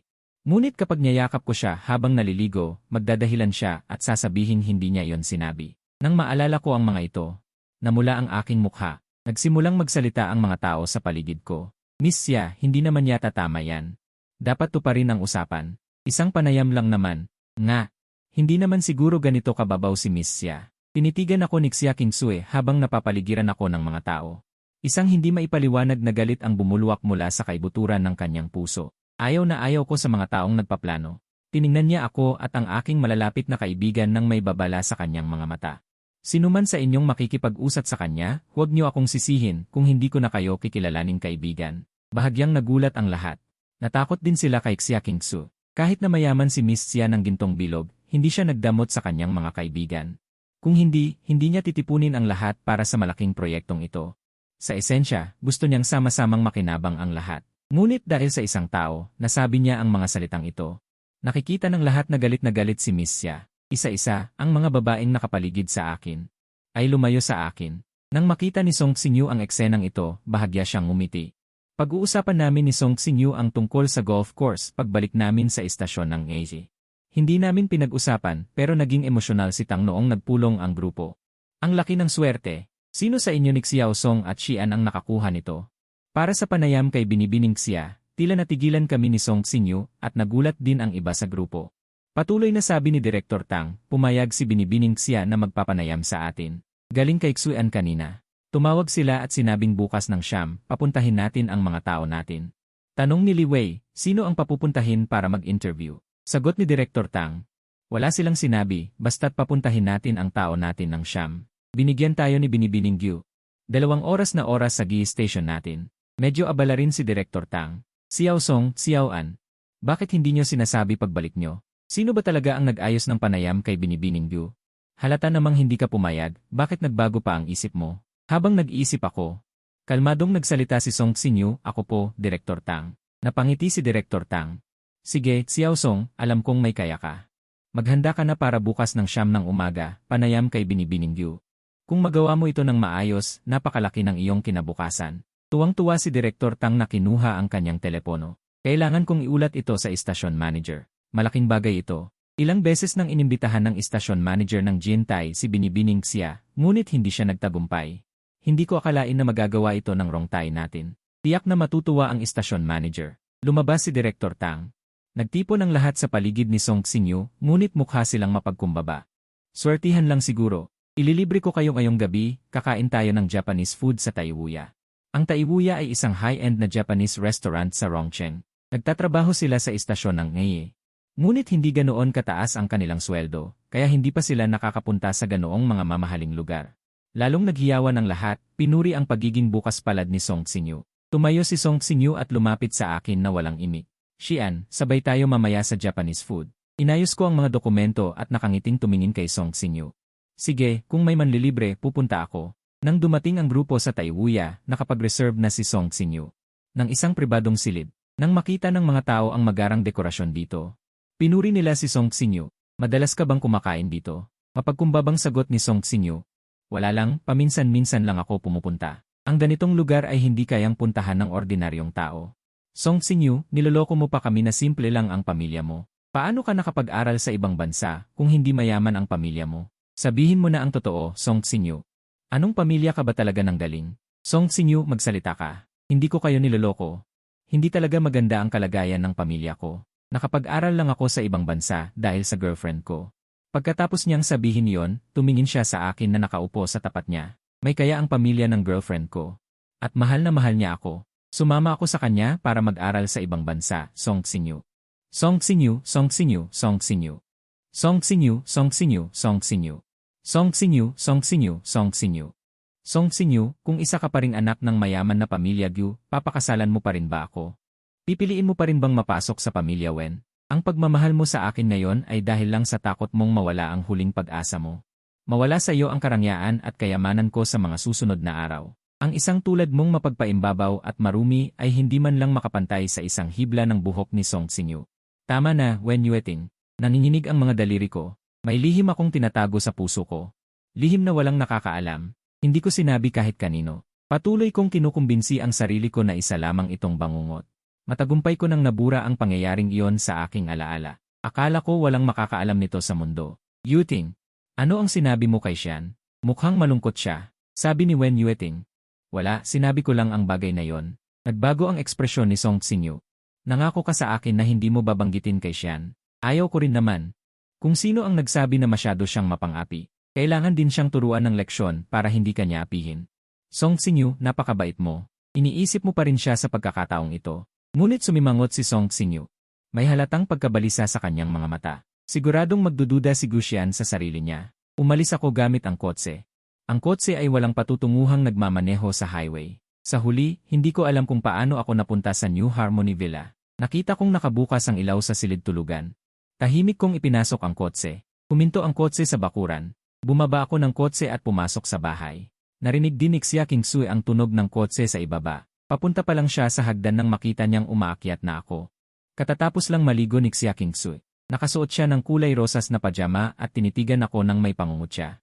Hindi ba't may paninindigan ka? Akala ko hindi ka na kailanman kusang lalapit sa akin. Wala akong ekspresyon habang umaakyat sa hagdan. Habang papalapit ako, ang tibok ng puso ni Xia Qingsui ay nagsimulang bumilis nang hindi niya namamalayan. Ngunit nang makalapit, isang kamay ang humawak sa isang baitang, at isang kamay ang mariing hinila si Xia Qingsui sa kanyang bisig. Ang isa pang kamay ay pumigil sa batok ni Xia Qingsui, at pagkatapos ay humalik. Ang halik ko ay may kakaiba. Kahit medyo bastos at walang pakundangan. Nagulat si Xia Qingsui. 3 taon na kaming magkasama. Ito ang unang pagkakataon na bigla na lang akong humalik. Ngunit isang segundo lang nag-react ang babae. At agad na gumanti ng halik. Natanggal ang sapatos at bumagsak sa hagdan, dumiretso sa kwarto. Nagising si Xia Qingsui sa kalagitnaan ng gabi, at bilang reflex ay gustong yakapin ang lalaking katabi niya, ngunit natuklasan niyang walang tao sa tabi niya. Pagkatapos ay narinig niya ang tunog ng makina na umaandar sa bakuran. Bumangon si Xia Qingsui at pumunta sa balkonahe, at nakita akong paalis sakay ng kotse sa Xinhe Villa. May bahid ng galit sa mga mata ni Xia Qingsui. Ganito na lang palagi, gagamitin tapos tatakbo. Hindi man lang iniisip ang kanyang nararamdaman. Ngunit naalala niya ang mabangis kong itsura ngayong gabi, na parang may ipinapahiwatig. Siguradong may nangyari, at hindi ito isang maliit na bagay tulad ng interview. Dahil kaya ito kay Wen Yuting. Habang iniisip niya ito, ang mukha ni Xia Qingsui ay biglang lumamig. Kinaumagahan. Pagdating ko sa istasyon ng AC, lahat ay nakapaligid kay Song Xinyu. I-interview ni Song Xinyu. Ang tungkol sa panganay na anak ng pamilya Xia ay kumalat na sa buong istasyon ng AC, kabilang na ang kanyang paggastos ng malaking halaga para sa isang pagkain na nagkakahalaga ng 780,000. Naging usapan na rin ang lahat, maging ang mga tao mula sa ibang departamento ay nagpunta para subukang magpasikat. Si Song Xinyu ay naghanda ng mabuti para sa interview. Napakalaki ng lineup para sa interview na ito. Ang isang ordinaryong interview ay, kadalasan ay sapat na ang isang reporter at cameraman, ngunit sa pagkakataong ito ay mayroong mahigit 100 tao, at binigyan pa si Song Xinyu ng 2 assistant. Para sa interview na ito, nagbukas pa ang istasyon ng isang espesyal na seksyon, at si Xia Qingsui ang unang guest sa seksyon na ito. Makikita kung gaano kahalaga ito sa istasyon. Bagamat ang napagkasunduang oras ay 9 oras, umalis si Song Xinyu kasama ang kanyang team sa ganap na 8 oras. Bago umalis, dumating pa ang direktor ng istasyon, kaya nagulat ang lahat. Bihira kasing pumunta ang direktor ng istasyon sa istasyon dahil sa kanyang busy schedule. Malinaw na narito rin ang direktor ng istasyon para kay Song Xinyu. Sinabi niya ang ilang nakapagpapatibay na salita. Magalang na sinabi ni Song Xinyu, "Direktor, garantiya kong matagumpay kong makukumpleto ang interview." Tumango ang direktor at tinapik ang balikat ni Direktor Tang. "Napakagaling mo at nakakuha ka ng kayamanan para sa aming istasyon ng NGE." Sa ganap na 8 oras, umalis si Song Xinyu kasama ang kanyang team sa tamang oras. Nakaupo ako sa aking pwesto at nagbabasa ng script. Sadyang nakipag-usap si Li Wei sa kanyang mga kasamahan sa tabi ko. Ang galing talaga ni Song Xinyu. 2 araw pa lang siya rito, nagawa na niyang ayusin ang panganay na anak ng pamilya Xia. Ang titulo ng isang tao bilang interview war god ay kailangan na yatang ipamigay. Personal na pumunta pa ang direktor. Mukhang sigurado na si Song Xinyu bilang pangunahing host ng primetime. Sa susunod na buwan na ang kompetisyon ng mga host ng Jinhua. Isa lang ang pwesto para sa kompetisyon sa istasyon, siguro ibibigay pa kay Song Xinyu. Tahimik lang akong nakaupo sa kinaupuan ko. Sa kabilang banda, bandang 8 oras 20 minuto, dumating si Song Xinyu kasama ang kanyang mga tauhan sa Xuan Building. Pagkababa pa lang ng sasakyan, may sumalubong na agad. "Magandang araw. Taga-tipo kayo?" Ako si Gao King, ang sekretarya ng presidente. Kaibigan kaya ni Kuya si Miss Xia. Paanong magkakaroon ng ganitong trato ang isang ordinaryong interview? Narinig ni Song Sinyu ang kanilang bulungan. Nanatili pa rin ang kanyang mapagpakumbaba at magiliw na ngiti, pero mas lumalim ang kurbada ng kanyang labi. Pagdating sa conference room, nagsalita si Gao King. Nagpupulong pa si Miss Xia. Pagkatapos ng pulong, pupunta siya para sa interview. Pwede na kayong maghanda. Tumango si Song Sinyu. Huwag kang mag-alala, Sekretarya Gao. Handa na kaming lahat. Pagkalipas ng 1-0 minuto, bumukas ang pinto ng conference room. Agad na tumayo si Song Sinyu mula sa kanyang upuan para sumalubong. Tumayo siya sa harap ni Xia Kingsui at magalang na iniabot ang kanyang kamay. Bahagyang sumimangot si Xia Kingsui. Dahil dito, nakaramdam ng masamang pangitain si Song Sinyu. Para maiwasan ang anumang hindi inaasahang pangyayari. Binawi niya ang kamay niya at balak na dumiretso sa punto. Miss Xia, handa na kami. Simulan na natin ang interview. Pero pinutol siya ni Xia Kingsui sa isang mahinang boses. Sandali, parang hindi naman si Ye Song Yu ang host na napagkasunduan ko. Lumubog ang puso ni Song Sinyu. Pero nagpanggap pa rin siyang kalmado at sinubukang baligtarin ang sitwasyon. Hindi ba't napag-usapan natin kahapon? Nahanda ang Rong Cheng-li na lumikha ng isang win-win situation sa pamilya Xia. At pagkatapos, anumang kahilingan ng pamilya Xia, tutulong ang Rong Cheng-li ng buong makakaya. May kaunting pag-asa pa rin si Song Sinyu sa kanyang puso. Umaasa na ang kanyang mga alok ay makakaantig sa kanya. Pero hindi man lang nagpakita ng anumang pagkabahala si Xia Kingsui. Natalo ako kahapon kay Yedyu. Ang pangako ng interview ay ang premyo na napanalunan niya. Naroon din si Song noong panahong iyon. Dapat mas malinaw pa sa kahit kanino. Ako, si Xia Kingsui, ay tumutupad sa aking mga pangako. Natalo ako kahapon kay Yedyu. Kaya siya lang ang pwedeng mag-interview. Kung hindi pupunta si Yedyu, bale wala na ang interview ngayon. Pagkatapos magsalita, tumalikod si Xia Kingsui at umalis sa conference room. Naramdaman lang ni Song Sinyu na nanlalamig ang kanyang mga kamay at paa. Nagsimula ring magbulungan sa likod niya. Kaya hindi pala si Song Yu ang nakakuha ng interview ni Miss Xia. Ang tinutukoy kaya ni Miss Gu na Ye Gu ay si Gu Xian. Parang natalo si Miss Gu sa kanya sa paglalaro kaya siya ang mag-interview. Talagang hari ng interview si Kuya Xian. Wala siyang interview na hindi niya nagagawa. Pero bakit sinabi ni Song Sinyu na siya ang nag-ayos nito? Naramdaman lang ni Song Sinyu na umiikot ang mundo nang mahuli siya sa kasinungalingan. Pero nagpilit pa rin siyang umiti at umastang walang nangyari. Puntahan niyo si Gu Xian. Agad na tinawagan ng maliit na assistant si Director Tang. Sinabi niya sa kanya ang lahat ng nakita at narinig niya. Nagulat din si Director Tang matapos itong marinig at agad na nagmadali para hanapin ako. Xiao An, ikaw ang kumuha ng interview na ito, bakit hindi ka pumunta? Halos magkamali na kaming lahat. Umiti ako at bumalik kay Director Tang. Kahit sino naman ang mag-interview, pareho lang. Paulit-ulit na umiling si Director Tang, paano magiging pareho? Ang iyong ambag ay iyong ambag. Sinabi rin na yon ni Xia na ikaw ang gusto niya. Sige na, pumunta ka na roon. Ngunit hindi pa rin ako tumayo, nakangiti pa rin. Dahil naroon na si Song Sinyu, hindi na ako pupunta. Naniniwala akong may kakayahan siya. Lahat tayo ay nagtatrabaho para sa istasyon, hindi ako magdadamdam. Mahinahong panghihikayat ni Director Tang, ganito na lang, pauwiin ko si Song Sinyu para humingi ng tawad sa iyo. Pagkatapos magsalita, sinubukan niya akong tingnan. Dahil hindi ako nagsalita, alam ni Director Tang na may pag-asa. Agad niyang tinawagan si Song Sinyu, pinapauwi agad sa istasyon si Song Sinyu para pakiusapan ako. Alam ni Song Sinyu kung ano ang ibig sabihin ng sitwasyon, ngunit wala siyang ibang magagawa ngayon. Mabilis na bumalik si Song Sinyu sa istasyon. Medyo nagrereklamo ang tono ni Director Tang, Song Sinyu, ano ba ang nangyayari sa'yo? Malinaw na ang ipinangako ni Miss Xia ay ang interview ni Xiao An, bakit sinasabi mong ikaw? Direktor, pasensya na po. Dahil kahapon ng umaga, matagal kaming nag-usap ni Xia, hindi niya rin ako tinanggihan ng malinaw. Akala ko pumayag na siya. Nagkamali ako. Ang hitsura ni Song Sinyu ay tila hindi mo kayang sisihin. Nagsalita si Director Tang.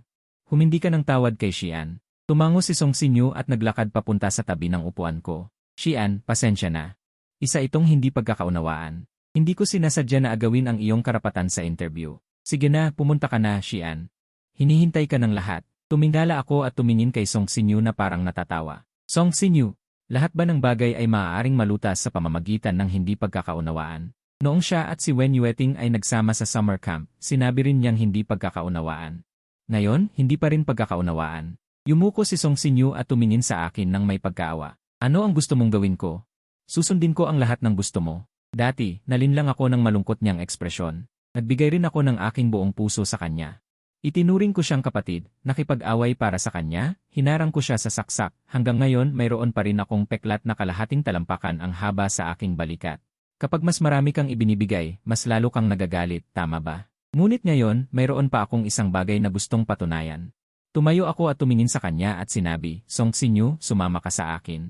Pumasok ako sa isang walang taong conference room. Sumunod din si Song Sinyu. Malakas kong isinara ang pinto, ibinukod ang hindi mabilang na tsismis na mata sa labas. Pagkapasok, lumuhod agad si Song Sinyu. Hinawakan niya ang kamay ko. Xian, patawarin mo ako kahit minsan lang. Kung dahil sa akin ay mawala sa istasyon ang espesyal na panayam na ito, tiyak na hindi na ako magtatagal dito. Agad kong binawi ang kamay ko. Song Sinyu, may itatanong ako sa'yo, sagutin mo ako ng tapat. Ang nangyari noong summer noong first year ako, ikaw ang nagsabi kay Wen Yueting, di ba? Tila umiwas ng tingin si Song Sinyu. Pinagsama-sama ko ang lahat ng nakaraan, at sigurado na ako na si Song Sinyu ang nagsabi sa kanya.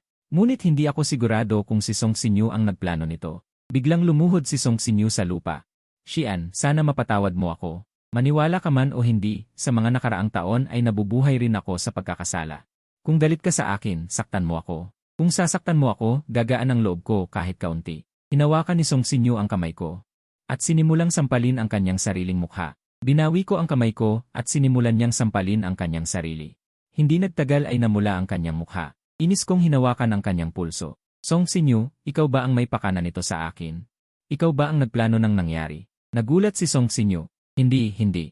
Ako nga ang nagkamaling sabihin kay Wen Yueting pero wala akong kinalaman doon. Hindi talaga ako ang may gawa. Umisi ako. Song Sinyu, imbestigahan kong mabuti. Kung malaman kong may kinalaman ka roon, hindi kita patatawarin. Tumayo ako at umalis sa conference room. May isang grupo ng mga taong tsismosa sa labas ng pinto. Nakita nila si Song Sinyu na nakaluhod sa loob at halata ang pamumula ng kanyang mukha. Hindi matanggap ni Li Wei na nagmamayabang ako. Gu Xian, sumusobra ka na. Sinaktan mo pa ang tao. Agad na lumapit si Song Sinyu. Hindi ako sinaktan ni Xian. Aksidente akong nabangga. Paano ka mababangga at mamumula? Inagaw lang ni Song Sinyu ang panayam mo pero ginawa mo siyang ganyan. Inudyok ni Li Wei si Song Sinyu. Song Sinyu, maaari mo siyang kasuhan ng pananakit. Tinaasan ko siya ng kilay at kalmadong nagsalita. Hindi ko siya sinaktan. Siya mismo ang sumasampal sa sarili niya. Hindi ko siya mapigilan. Pagkatapos kong sabihin yon, kinuha ko ang aking cellphone at pinicturan si Li Wei. Agad kong hinanap ang isang tao sa aking contact list at ipinadala ang picture. Pagkatapos kong gawin ang lahat ng iyon, ninisyan ko si Li Wei. Ipakita ko kaya kay Emreali ang single eyelid girl na matagal na niyang hinahanap. Natigilan si Li Wei. Tumalikod ako at mabilis na umalis. Pinatawad na nga kita dati, ang tanga mo pa rin. Akala mo ba madali akong lokohin? Hindi nagtagal ay nakarating ako sa Xuan Building. Sinalubong pa rin ako ni Gaukin sa pinto. Rgu. Pinapapunta ka muna ni MS Xia sa kanyang opisina. Sumunod ako kay Gaukin at sumakay sa pribadong elevator papunta sa opisina ni Xia. Pagbukas ng elevator, bumungad ang isang silid na parang kwarto, at naroon si Xia Kingsu na nakaupo sa sofa. Tinitignan ako na may mapagtanong ng ngiti, natulog lang tapos tatakbo ka na, bakit napaka-iresponsable mo? Umiti ako at kumaway, huwag kang magbiro, hindi ka naman lugi. Hindi ako nakaramdam ng pagkapahiya. Pagkatapos kong sabihin yon, tiningnan ko ang ayos ng silid, at napansin kong halos kapareho ito ng ayos ng Villa Saxinhe. Tumayo si Xia Kingsu at lumapit sa likod ko, niyakap ang baywang ko mula sa likuran, at nag-aalangan ang kanyang labi sa aking tainga. Bahagyang malambing ang kanyang boses, bakit mo ako hinanap kagabi? Sa totoo lang, nagsisisi ako kahapon. Malinaw na ayaw ko nang magkaroon ng labis na kaugnayan sa kanya, pero kahapon ako pa mismo ang kusang naghanap sa kanya at ginawa namin iyon. Humarap ako at hinawakan ang napakagandang mukha ni Xia Kingsu. Bahagya ko siyang hinalikan sa labi, syempre para sa interview, tingnan mo. Hindi ba kusang loob kang nagpunta rito ngayon? Itinaas ni Xia Kingsu ang kanyang kilay at sinabi, kung ayaw mong sabihin, huwag na. Pero dahil inulit mo na naman akong inasar, hindi na kita basta-basta palalampasin ngayon. Pagkasabi niya yon, bumuhos ang sunod-sunod na halik. Hindi nagtagal ay naitulak na ako sa sofa, huwag ganyan, may interview pa mamaya. Sinubukan ding pigilan ni Xia Kingsu ang kanyang sarili, at garalgal na sinabi, pumunta ka sa Villa Saxinhe mamaya. Nag-isip ako sandali at tumango. Sumimangot si Xia Kingsu, ganyan ka rin kasigasig ng sumang-ayon ka noon. Umiti ako, huwag kang mag-alala, hindi kita tatakasan ngayon. Hindi nagtagal, nagsimula na ang formal interview dahil nai-announce na ang balita sa opisyal na channel, kaya't libu-libong tao ang agad na pumasok sa live streaming room. Anak ng pinakamayamang tao si Xia Kingsu, naririnig lang namin ang kanyang pangalan pero hindi namin siya nakikita. Narinig ko na maraming media sa loob at labas ng bansa ang gustong mag-interview sa kanya. Hindi ko akalain na sa maliit na Rongcheng-i station pa siya unang magpapakita sa publiko, napakahusay ng Rongtai. Siguradong galit na galit ang istasyon ngayon. Sino ba ang host ng interview na ito? Bakit ang gwapo niya? Hindi nagpapatalo sa mga artista ang kanyang itsura. Ito ba si Xia Kingsu? Pumasok si Huang Huan sa interview room, agad na napunta ang kamera sa kanyang mukha. Katahimikan sa live streaming room sa loob ng 1 segundo bago sumabog, sino ang magandang babaeng ito? Sa loob ng 1 minuto. Gusto ko ang lahat ng kanyang impormasyon. Grabe, mayroon nga bang ganito kagandang tao sa mundo? Nakilala ko agad siya ang aking matagal nang nawawalang asawa. Pagkaupo ni Xia Kingsu. Binanggit ko siya bilang bahagi ng aking trabaho, sumabog na ang live streaming room, siya pala si Xia Kingsu. Sakto ang kanyang ganda sa panlasa ko, mayaman, makapangyarihan at maganda pa. Ano pa bang kulang sa kanya? At nagsimula na rin ako sa formal interview, karamihan ay tungkol sa Paradise Resort. Dahil sa greenhouse effect kaya pinag-aralan ko ang proyektong ito. Halos alam niya ang lahat, kaya't ang mga tanong na ibinigay ay napaka-profesional. Maikling 20 minutong panayam. Ang bilang ng mga manonood sa live ay biglang dumami hanggang 1 milyon. Sa wakas, narating na namin ang huling bahagi. Nakasuot ako ng isang profesional na ngiti sa aking mukha.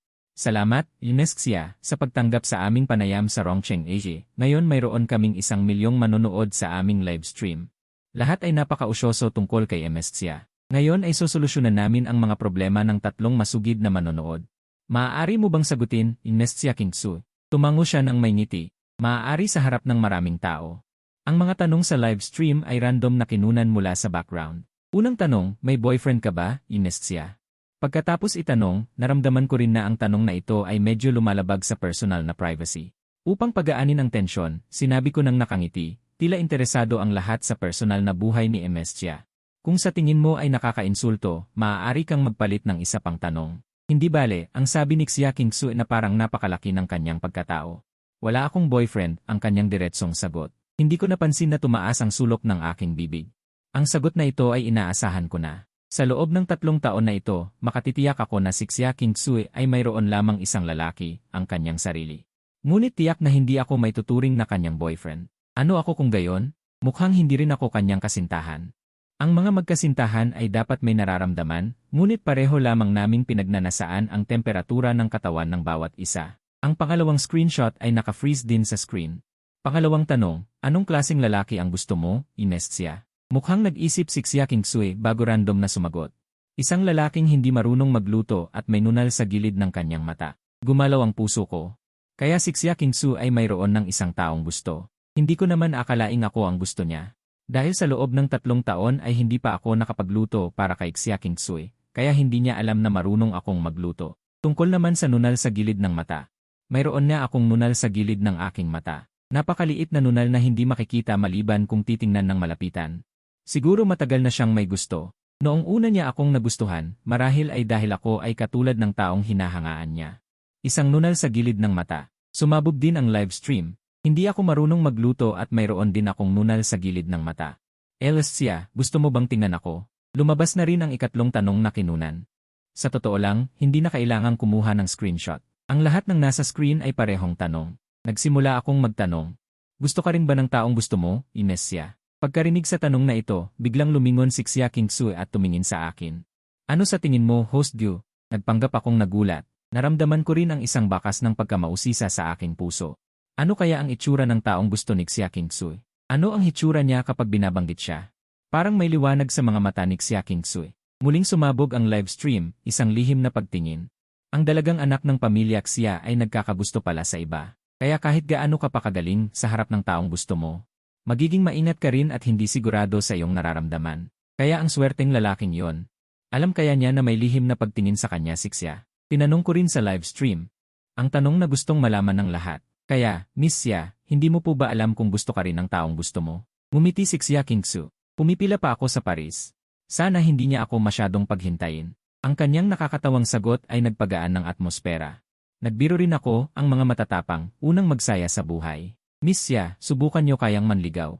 Malay mo magtagumpay. Pagkasabi ko, humarap ako sa kamera at ginawa ang huling buod ng panayam. Muli kong pinasalamatan si Miss Xia Kingsu sa pagpayag sa aming panayam at naway Makasama niya ang taong kanyang iniibig sa lalong madaling panahon. Pagkatapos ng panayam, unti-unting umalis ang team sa conference room. Mabilis din akong tumayo para umalis. Pagkatayo ko, bigla akong hinila ni Xia Kingsui sa braso. Gagamitin mo lang ako tapos tatakbo ka na. Ganyan talaga ang estilo mo. Tumingin ako sa paligid at sinabi, kailangan ko pang bumalik sa istasyon. Oras ng trabaho ngayon. Tumingin si Xia Kingsui sa oras. Nagtratrabaho pa kayo sa station nyo ng 11 oras 30 minuto. Samahan mo muna akong kumain bago ka bumalik. Wala akong nagawa kundi pauwiin muna ang ibang miyembro ng team. Ang mga pagkain ay pinadala ni Gao King. Ang opisina ni Xia Kingsui ay sweet talaga. Kumain kami ng tanghalian sa mesa. May bigla akong naalala at napatawa ako. Habang nagbabalat ng hipon si Xia Kingsui, nagtanong siya, anong tinatawa mo? Dahan-dahan akong nagsalita. 3 taon na tayong magkakilala, parang ngayon lang tayo unang nagsabay kumain ng tanghalian.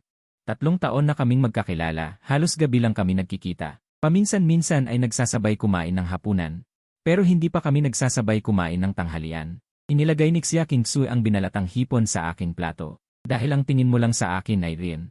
Umiinom ako ng sabaw at bigla akong nabulunan. Miss Xia, huwag na po nating ungkatin ang nakaraan.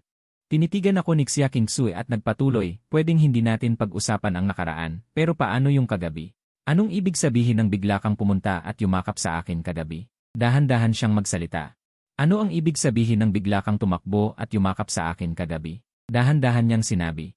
Pero seryoso pa rin ang tono niya, parang nagsasabi ng importanteng bagay, kaya nabulunan talaga ako, naghahanap ng tissue. Nang kumalma ako, saka ako nagsalita, pasensya na, medyo naapektuhan lang ako kahapon. Garantisado kong hindi na mauulit ang ganitong bagay. Tinaasan ako ng kilay ni Xia Kingsui. Kung ganon, lugi ako. Nagulat ako, hindi agad ako nakapag-react. Ano, Guxian, gusto mo bang maging boyfriend ko? Nasabi ko, kasal na ako. Ngumiti si Xia Kingsui. Anong klaseng kasal yan? Kinikilala ba yan ng batas? Medyo nagulat ako.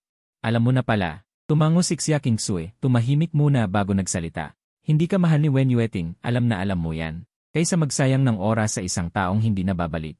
Bakit hindi ka nalang maghanap ng iba? Sa tingin ko, bagay tayo. Ninisyan ko siya, Miss Xia, sa totoo lang, magaling ka sa kama. Sumimangot si Xia Kingsui, ang dami niyang magagandang katangian, pero ang naalala mo lang ay ang galing niya sa kama. Nagpatuloy ako, pwede pa rin tayong magsama, pero may isang kondisyon. Tumingin sa akin si Xia Kingsui, anong kondisyon? Walang usapang benepisyo, walang usapang damdamin. Basta masaya lang, hindi natin pipigilan ang isa't isa, hindi makikialam sa personal na buhay ng bawat isa. Mukhang hindi nasiyahan si Xia Kingsui, kaya ayaw mong pag-usapan ang damdamin, gusto mo lang makipagtalik sa akin. Tumango ako, alam kong may gusto tayo sa isa't isa, kung hindi, hindi tayo magtatagal ng 3 taon. Pero masyadong malaki ang agwat ng ating mga estado, imposibleng magkasama tayo sa huli. Pagkatapos kong sabihin yon, napabuntong hininga ako sa aking isipan.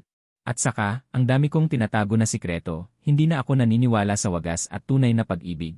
Mahigit 20 taon ko nang kilala si Wen Yueting, mula pagkabata hanggang sa magsawa na kami sa isa't isa. Ano pa bang bagay ang hindi magbabago sa mundong ito? Dahil hindi pa rin nasiyahan si Xia Kingsui, nagkibit balikat ako at mumiti, kung hindi ka sang-ayon, okay lang. Tumango si Xia Kingsui, sige, lumipat ka muna sa Xinghe Villa. Hindi ko inaasahan na papayag talaga si Xia Kingsui. Sinabi ko, may kailangan akong ayusin, pagkatapos kong ayusin, lilipat na ako. Sa pagkakataong ito, wala nang sinabi si Xia Kingsui. Tanghali na nang makarating ako sa istasyon ng telebisyon. Ibinaba ni Tangling ang kanyang thermos. At dali-daling sinalubong ako, Xian, isa kang malaking bayani ng ating istasyon.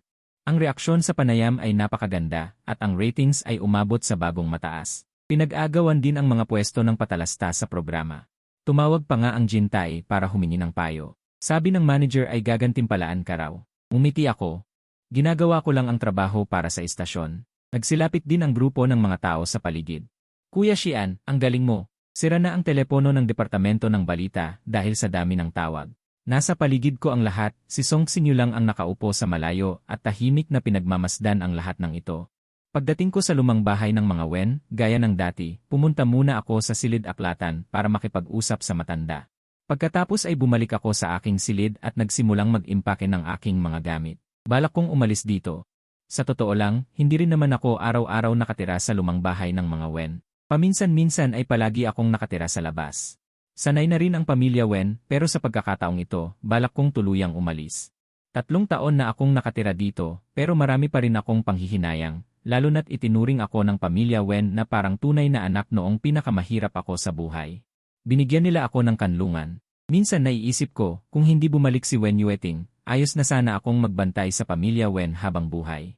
Pero simula nang bumalik si Wen Yueting, lahat ng magagandang bagay ay unti-unting lumihis ng landas. Sa gitna ng magulong pag-isip, malakas na bumukas ang pinto ng silid. Ang galit na figura ni Wen Yueting ay lumitaw sa pintuan. Lumapit siya at hinawakan ang braso ko at malakas na itinulak. Nakayuko na ako para mag-impact ng bagahe, kaya sa pagtulak niya ay bumagsak ako sa sahig. Wen Yueting, ano ba ang problema mo? Malakas akong sumigaw ng walang pag-aalinlangan. Guxian, nahihiya ka pang magtanong sa akin. Hindi pa ba sapat na inagaw mo ang panayam ni Song Xinyu? Ininsulto mo pa si King Su sa publiko. Dahan-dahan siyang tumayo. Ang mga labi ni Wen Yueting ay puno ng panunuya. Kung ganyan ka sa akin, ano pa kaya kay King Su? Totoo na ganyan talaga ang ugali ko simula pa noong bata ako. Noong bata siya, nag-aral siya ng golf sa elementarya, kaya nakisali rin ako. Pero palagi akong mas magaling kaysa sa kanya. Pinuri ako ng lahat. Pagkatapos ay hindi na siya nag-golf at nag-aral ng piano.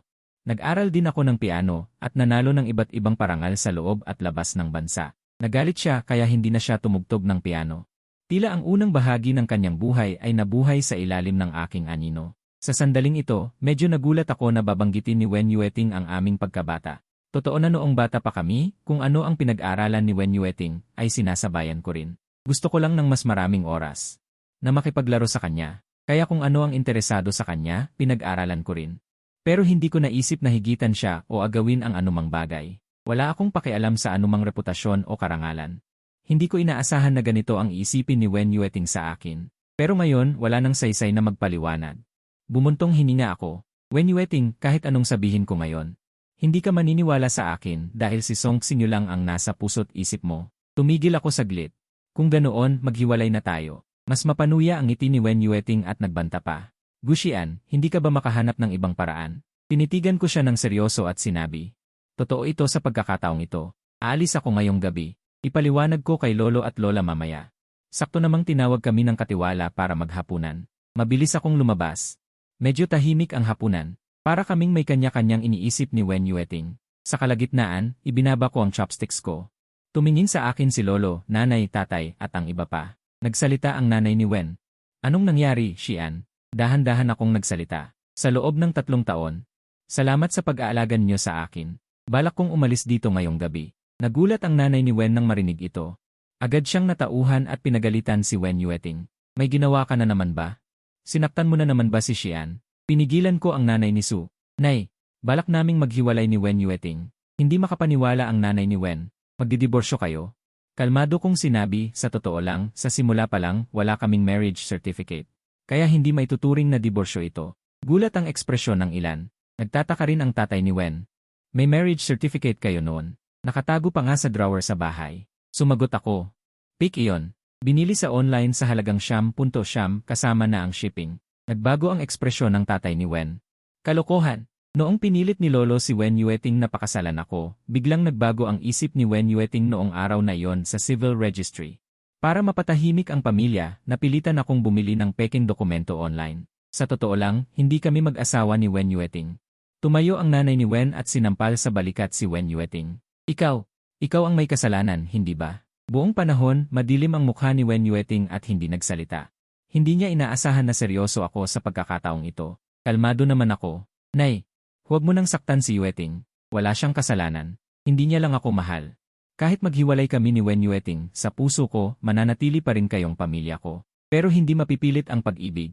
Inalalayan ang tatay ni Wen ang nanay ni Wen na hindi na makapagsalita. Baka mas mabuti pang maghiwalay muna sila para makapagpalamig. Sa halip, nakakatulong ito sa pagpapagaan ng kanilang relasyon. Tumango rin ang ina ni Su. Inilagay ko na ang lahat ng bagahe sa kotse. Matapos magpaalam sa ama at ina ni Su at sa matandang lalaki, handa na akong umalis. Bihira sumunod sa akin si Wen Yueting para ihatid ako. Binuksan ko ang pinto ng kotse, ngunit hinawakan ni Wen Yueting ang braso ko. Guxian, hindi ka pa ba tapos mag-eskandalo? Umiti ako ng may pagtataka. Sa tingin mo ba nag-iskandalo ako? Pagkatapos kong sabihin yon, binitiwan ko ang kamay ni Wen Yueting at sumakay sa kotse. Matapos kong paandarin ang kotse, binaba ko ang bintana at tumingala kay Wen Yueting na nakatayo roon at mumiti. Wen Yueting, sa pagkakataong ito, talagang pinapalaya na kita. Naway maging maligaya kayo ni Song Xin. Pagkatapos kong sabihin yon, agad na umalis ang kotse sa lumang bahay ng mga Wen. Matagal na nakatayo si Wen Yueting sa bakuran. Noong kinukulit niya ako dati. Talagang sukdulan ang pagkamuhi niya. Ngunit ngayon na talagang umalis na ako, parang may umalis na parte sa puso niya. Lalo na ang ngiti ko noong huli akong umalis. Ang uri ng paglaya na walang kalungkutan o kagalakan, na parang binitiwan ko na ang lahat ng sama ng loob. Sa halip, nagdulot ito ng pagkabigat sa kanyang puso. Gusian, kaya mo na ba talagang kalimutan? O isa lamang itong palabas para sa lahat?